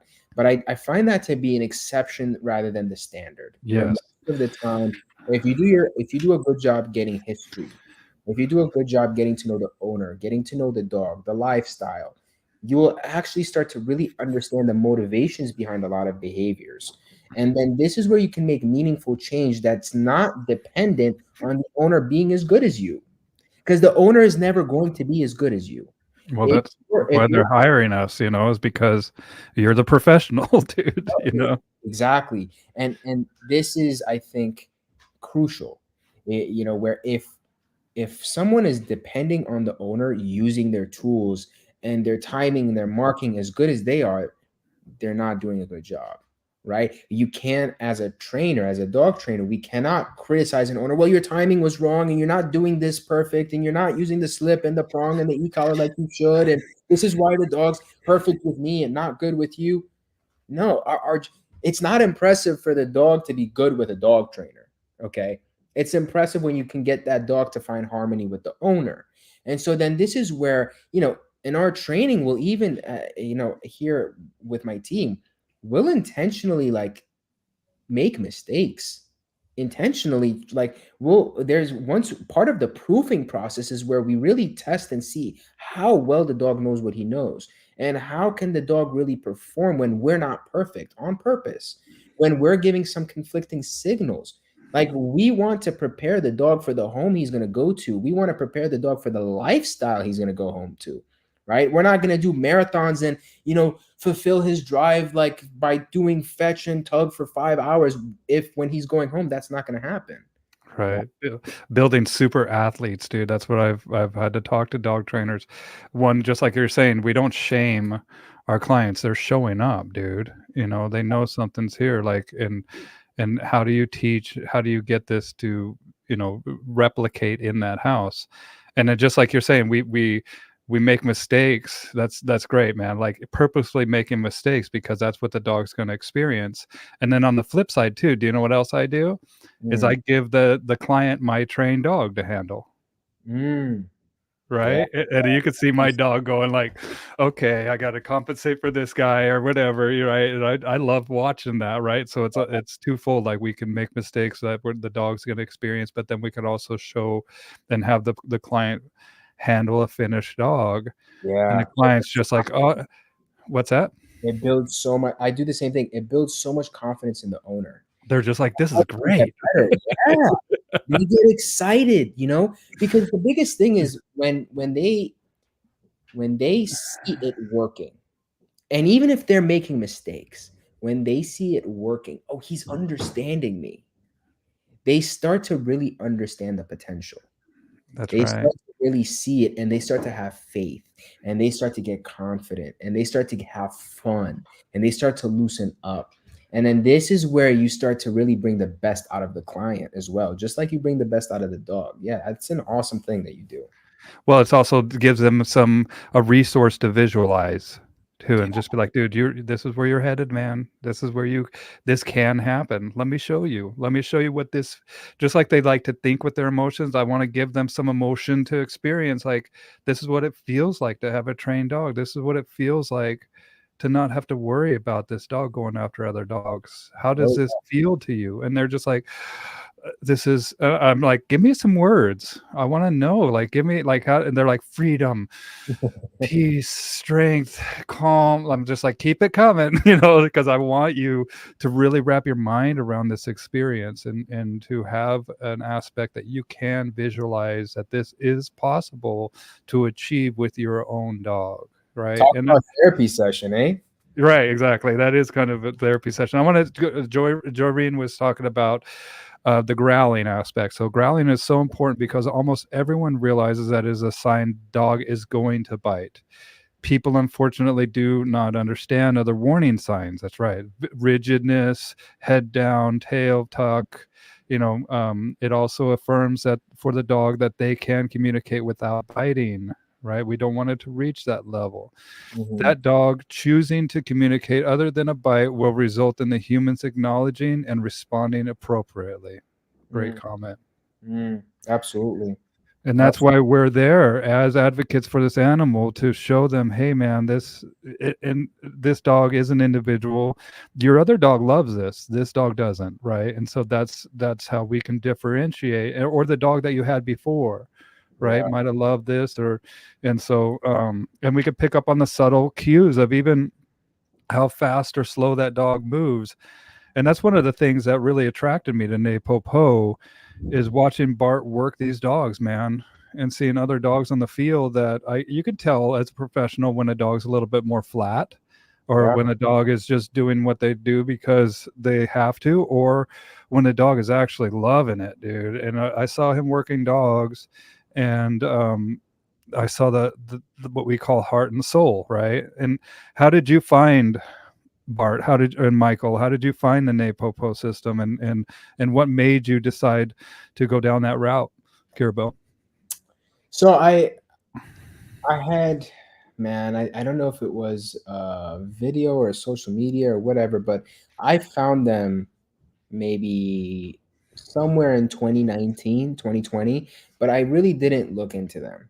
And this is, I mean, maybe it was me living under a rock, but I didn't really know much about them. I didn't look into them. I remember finding them, and I saw a couple of posts. I sent them a DM actually on Instagram being like, I see a couple of your stuff, really cool. I hope I meet you one day, and I had left it there. Fast forward to 2021, and The I had pandemic. yeah, pandemic, which was great for my business. Everybody started getting dogs, you know. Uh, but so it was like, I think I saw on Instagram last ever Napopo Silver School, right? And it was coming up in like 4 days, 5 days, something like this. And I I emailed them and I was like, "Hey, I just saw this ad. I really would love to come." And they were like, "Sorry, registration is closed." And I was like, "Please." And I just kept bugging them. I was like, "Please let me come." Like I really, if this is the last ever school, I have to come to you guys and learn. And they were very kind. They were like, "Okay, you know what? You can show up." And so I was able to get into this final Napopo Silver School, and it was very like last minute thing. It was not something that I had planned to do in advance. It was not. I just knew that they were among the best in the world, and I knew that if I want to be one of the best in the world, I have to learn from people like them. And so it was a very last minute thing. I just signed up days before the class started, jumped in. I was lucky enough to where one of the students who I was just on a podcast with, Dominic, had a bunk bed in his Airbnb. And so I was able to just crash with him for the silver school, and that wrote the story, man. Once I was there, I was really involved. I found, the language was something that turned me off at first, because I remember going to silver, and at this point in my dog training career, I was a very avid, not only trainer, like not only was I training regularly, but I was also a very avid student from an academic perspective. I Right. was reading a lot about applied animal behavior. I was reading a lot about, behavioral science and learning theory, and I was really in that. And so when I go to NAPOPO and they start talking about corrections and punishments, I was like, wait. I was like, Like, this what I get myself into here. what is this? It was funny because you know I remember that I was this, and I'm sure in their eyes and in everybody else's eyes, I was like, who is this annoying dude? Because I would constantly raise my hand. The classes were small. Silver school back then, it was only like 10 I to 12, remember. 10 to Yeah. 12 people. And so it was a small class, 10 to 12 people. And I would constantly be like, I'm sorry, but that is not what punishment is. Like, punishment is not defined as, a correction or to do. Like, that is not a punishment. And so I would constantly go back and forth and argue. And because I was in the mindset of the academic language, It's me with mine. Oh, when is that? 2019. Yep, 2019, Friday, November 15th. I Yeah. was like, Michael looks so different. I had short hair there too, so Wow. and I'll Cool. find yours. That's cool. But Yeah. it took me the whole week to really just get accustomed to the language. Even when I was taking the tests, I would circle, according to what they teach, and then I would just write like a mini paragraph next to my answer. I know this is what you're teaching, but I really want to just make it clear that I do not believe that punishment is, and I was stuck. I was stuck. And it took me a little bit of time to understand why their language is slightly different. And once I just accepted the language, right? Punishment equals correction. Cool. What does that do? It makes the dog go into one correct behavior. Cool. It stops all other behavior. Cool. The correction, Right? right? Like, once I just accepted the language, I started to really excel. And I started to understand all these videos that Bart and Michael put out. They're like little drops of gold, man. Oh, they're so good, dude. So good. Oh my God. And so I ended up being like, dang, I have Biggie, who's a fantastic dog, but he's been completely trained in a different system. He's a very handler active, dog reactive type of dog. Everything is classically Not conditioned. operant, right? Yeah, classic. Everything. Yeah. And he's a fantastic dog. He's the best dog I could have. And honestly, if I had the money, I would clone him. If someone has 50 grand to give me, please do, you know? But I'm sure somebody does.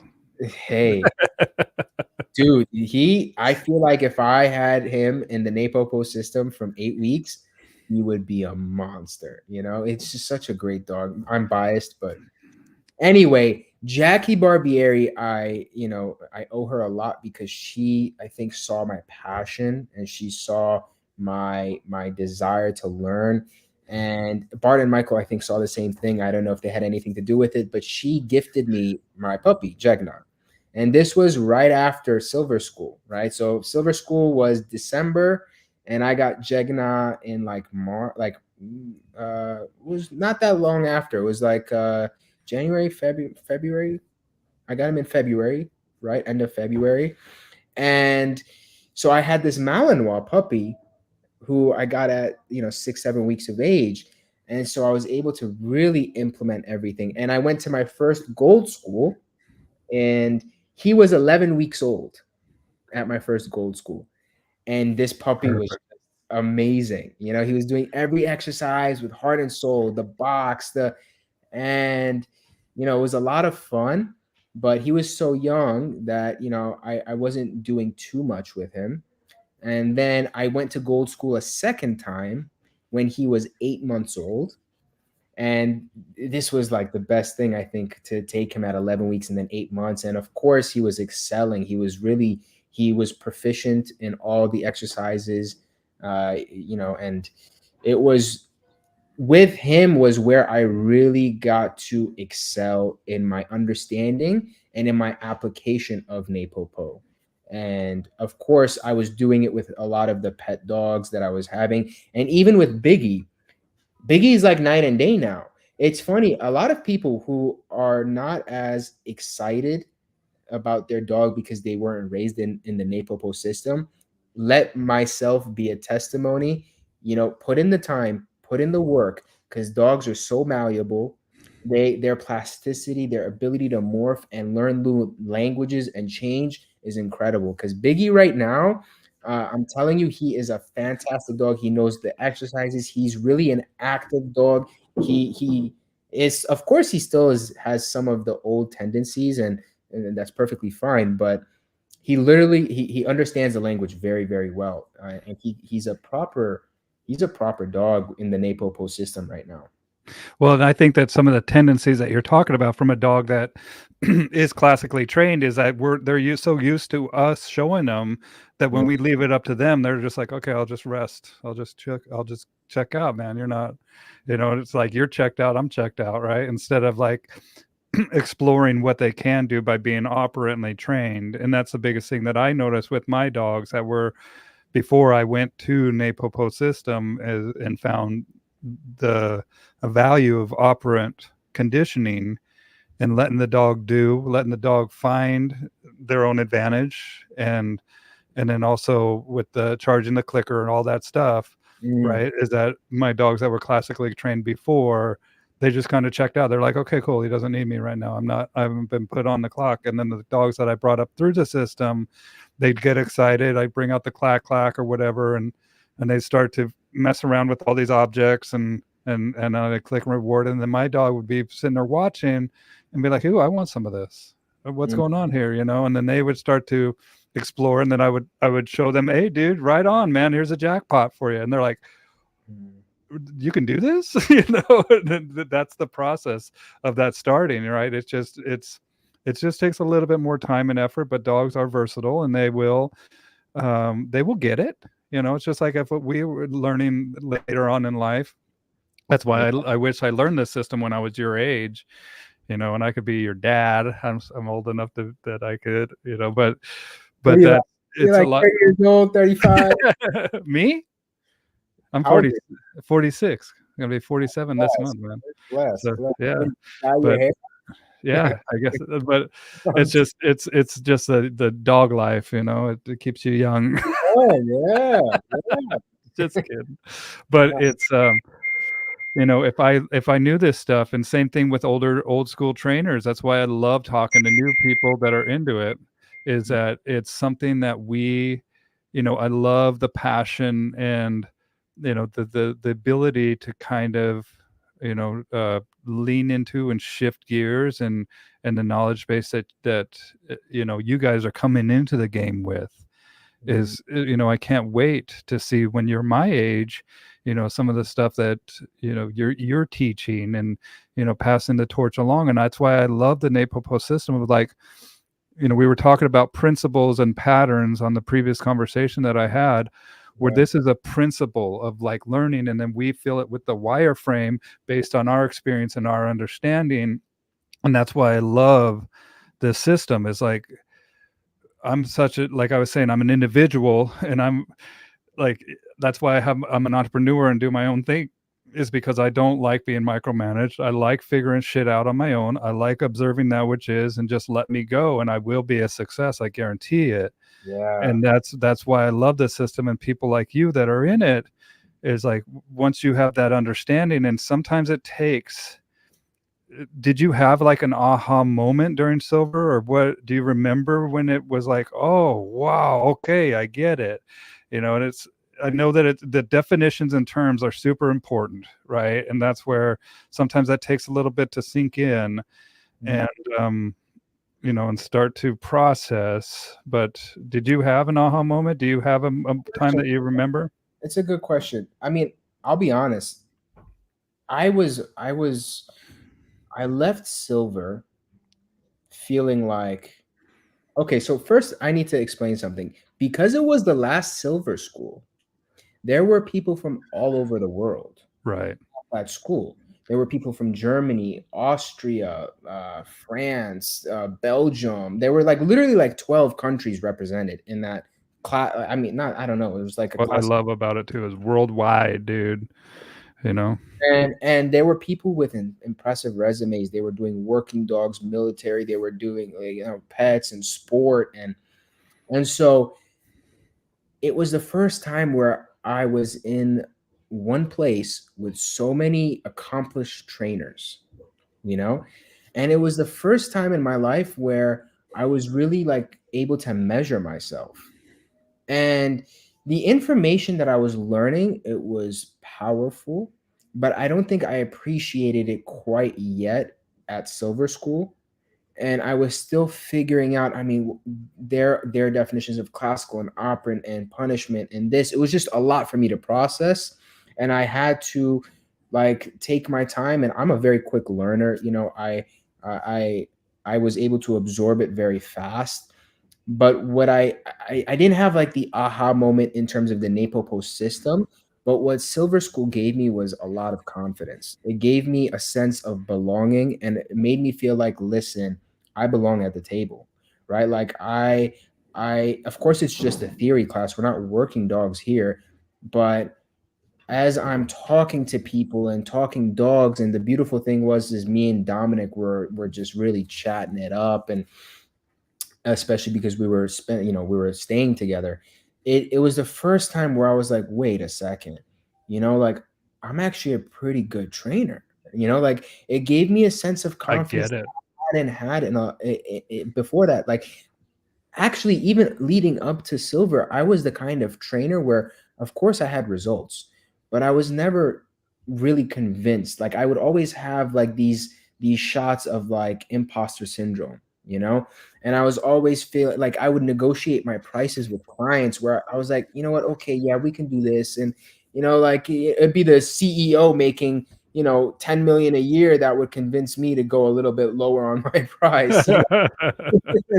and and it all, I think, stemmed from I had success with dogs, but I wasn't sure how good I was in the grand scheme of things. Dominic's here right now too. Hey, that's my guy. That's my guy. It really was priceless, man. We were drinking and talking dogs literally nonstop during silver and gold, and these are the experiences that I cherish. But my aha moment came during my first gold. Okay. And what Bart does and what Michael does, what what they do that I didn't appreciate until later really is they are incredible at not spoon feeding you. And I would ask them, "Hey, how would you do this? Tell me how to do this. Tell me how to do this." They would respond with questions, and then I would be like, "Well, what about this way?" And they would give you the, "Yeah, maybe." And then and it used to frustrate me a lot because in my head I was like, "Listen, you've done all these things, so why not just like let me avoid the bullshit? Just tell me what are the disadvantages? Tell me like if what is the advantages? Tell me like what is better." And I'm really thankful that they did not just spoon feed me, because what they allowed me to do was they allowed me to experiment and question and try and see and discover. And it made me so much better, so much faster. And I got to a point now, I think that now when I ask them, they're much more open about telling me how they would do things. And I think it's because they're confident that I'm not trying to just copy them.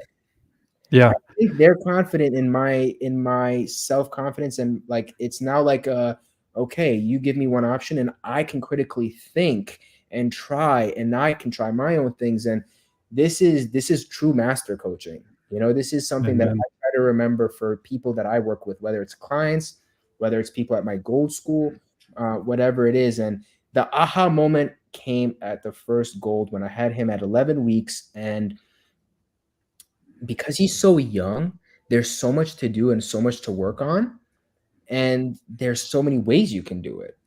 And their answers to my questions, which were more questions, were really what made me go, wait a second, I get it. Like I really get the system now. Where the creativity and the multitude of ways, the thousand roads to Rome, it really is, it's real. And there's a thousand roads to Rome in the Napopo system, and then there's a 10 billion outside of Napopo maybe, but I think even in the Napopo system, there's for every little thing so many different ways you can do it that it's really a disservice to just copy and paste, and getting the principles and understanding how to think and how to have your dog learn how to learn. I mean, that was the biggest aha thing for me out of everything, you know. What about you? Absolutely. Well, I mean, just the gasoline, and the best thing that I did was Gold School and bring my own dogs there. And I was during the pandemic, they canceled all of my flights, Mm, and I had to and I rented a SUV, a large Tahoe, and I drove 35 hours, dude, with all of my dogs and my dog. I had a slap mill that I threw in the back there. I made like a little bed in my, because man, just the way that I think, like the time of separation, how I think is a perfect time to come together, because I just think opposite. And the more that I had hurdles thrown my way, the more I knew I had to be there. And the people were like, man, I'm not going to go. I'm just like, oh, I got one less person. And so it was just a few people, dude. It was at Jackie Barbieri's place. And I'm so thankful. And I audited 1 week and I went to another week. And so I was there for a long time with my dogs. mm, Right. And just seeing the majesty of them working dogs, of Michael and Bart, and not just working dogs, but working us, yeah, because they teach us through, and it's like the Socratic method, right? And yeah, and that to me, right? It's like a continual probing of questions by the teacher of like what you were saying, right? And it's a concerted effort to explore your beliefs and what your opinions are, but also to watch me work these dogs. And I remember one time when Bart said to me, and I'll always remember this, he just puts his hand up, he's like, Bill, let the dog do. Right. And because I kept, and I wanted to impress him, I wanted to show him what my dogs knew and what my dogs, but I was doing too much, and it was just kind of my pre programming, I guess, coming to uh, uh, fruition in front of the master. yeah, And for me to sit and let the dog do, and the dog finally started to do what he was in theory, started to think that it would happen.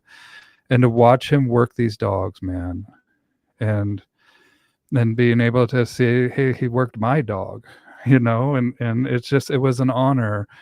And that's like, the theory is one thing, but when you see the tire hit the road, when you see it happen with other people's dogs, and for them to work through problems is incredible, and it changes you. That's why with my Gold Schools, I can't wait to get my hands on dogs. I can't wait to have people bring their dogs here, and the jamming aspect where we're all working our dogs together in different areas of this facility, mm, and the dogs paying attention to us, and just kind of like approaching it with like an abstract kind of mindset of like, I don't really have a self or a predetermined act here, but because you're operantly trained, I'm going to capture what behavior you offer.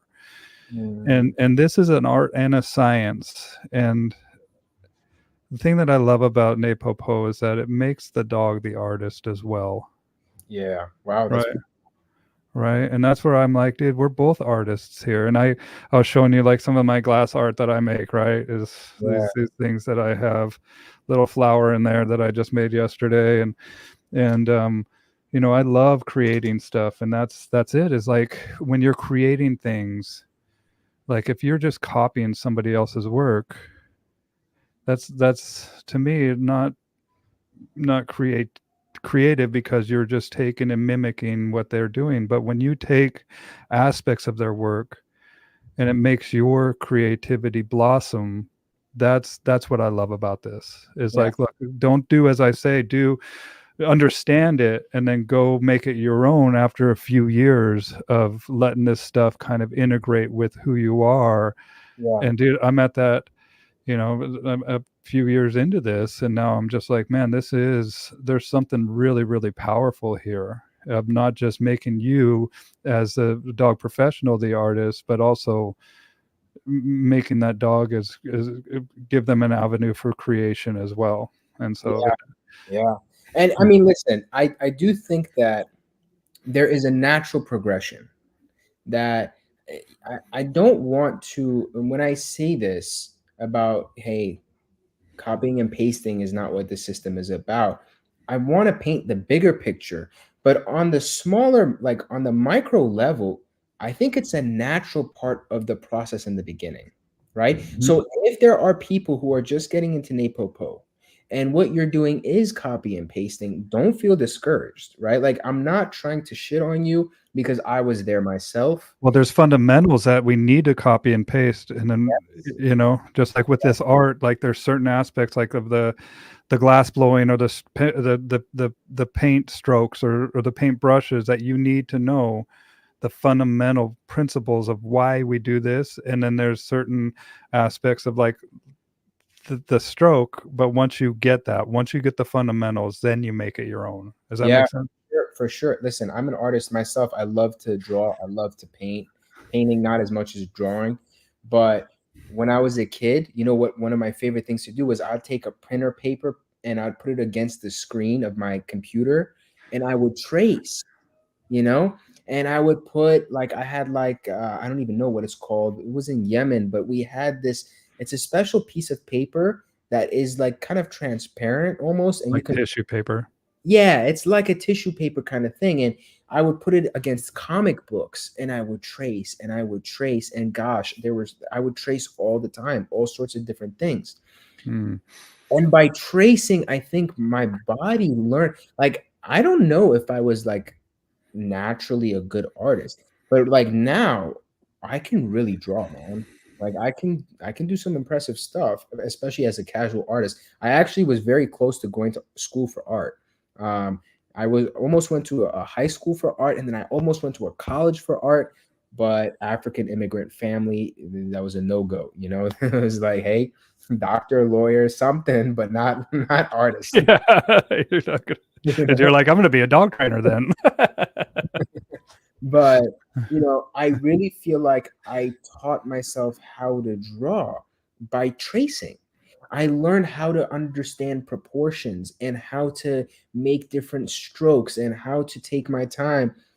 I never knew that, Jacqueline. By the way, amazing trainer. If you guys Dude, don't Jacqueline, you're killing it with these dogs. Keep it up, girl. And know, not only that, but I can't wait to see you at Silver School. That's what's so cool, man. It's coming together with all you guys, and just because we're forming our own little tribe here, our own little yeah, community, there's so and much talent, man. There's so much talent, and she's oh, something that I really admire. I've been watching her work a lot. I learned from her a lot. We talk, and it's someone that I hold in very high respect. So if you guys don't know who she is, you need to follow her and tap in. Um, but listen, so that process of copy and paste, I think, is essential to starting and getting going. And it's like what you were talking about with giving your dog to a client, right? And them just feeling what that high level feels like just by speaking a word and seeing the dog do, right? It's not that they made that art themselves, but they get to feel what that art is good. like. And so I think that if you're in that stage, keep at it. And the biggest thing is keep asking questions. Don't be afraid to challenge things. It doesn't matter who it is. Every post that I make, when people comment on my posts, every single person, whether I know you or whether I don't, I try to take the time to respond seriously. I try to give every comment the benefit of the doubt, think about it, and really give my genuine response, not treat it like just some content, and just try to treat it like, blowing something up, but actually engaging with people. And it's because it makes everyone better. It makes me better thinking about things. I like when people challenge me because it makes me think. And as long as people are comfortable with critique, with being challenged, with challenging others, copy and pasting is part of the process. You're going to get there. You're going to keep getting better. And, it's Bart and Michael say this all the time. They're eternal students. It's something Yes. that I find extremely impressive, especially when you're at their level. I'm just starting out, but when you're at their level, to still have that mentality, that's something I aspire to get to, where you never lose that sense of being a student and learning and growing. It's incredible. Yep. Well, same thing with me, man. There's no finish line here, dude. You know, I'll be learning till the day I die. That's amazing. And you know, and that's the beauty about being involved with a network like this, is that we're all learners. And the other aspect of this is so many dog trainers are also artists. It's crazy how they kind of go hand in hand, you know. But it's like but it makes sense to me too, because we're taking abstract and making it into reality. We're taking a, who's this? Here, let me put you on. Let me put you on the. Very cool, man. And I have to run here pretty soon because I have a client coming over here at 3:30 that I have to prepare for. But we could also talk for another 2 hours, I'm sure, my brother. So, and we'll do a little live stream or Patreon exclusive thing when we're in Missouri, and I'll be having some of this stuff too. If you guys want some of my art, I'll be. You know, here's a little doggy. I'm gonna make a bunch of these little doggy heads. They're little pendants that people can wear. Make them biggie and I'll buy it for sure. Well, let me send me a picture of them, because but they're kind of cartoony, you know what I'm saying? But that's cool. That's awesome, man. But I'll be working on that as well later on today, and then I'll be leaving. I'm flying out of Montana, so I'll be hitting the road, and then hitting the road from there to go down to school, and then coming back. And but dude, I appreciate you. How can people find you? What's the best way to get a hold of you, and all that stuff? So on Facebook, it's just my name as you see it right here, Kirubell Yohannes. On Facebook also, you can follow my business, KIBA K9s. It's spelled, you know what? I think I can do this, where I edit my name and then I will do this so people can see it. And so you'll find me on Facebook here, my business here, and then on Instagram, this is what it is, KIBA K9s. That's all I'm on, because I'm not so business savvy. I need to really start developing YouTube, TikTok, all this other stuff. But, you know, you can find me there for now, and I will be happy to connect with you guys. Cool. I'm going to put it up in the comment section down below too. I just put his profile, and then now I'm going to do the copy and paste. Is there anything that we I mean, we're definitely going to do another one of these in the future, but is there anything that we missed, or anything that you want to mention? Or no, man, this was an awesome conversation. This was awesome, and we definitely could go for another couple of hours. Yeah, we definitely could, and we'll do this in the future. But in the meantime, we got the links down below for his Facebook page. We also have the links for my Patreon page. And thank you all for watching and participating. And I look forward to the next one. But Kirubell, stay there. I'll say goodbye to you in the studio, but let's say bye to everybody here. Take care, everyone. Peace. See you guys.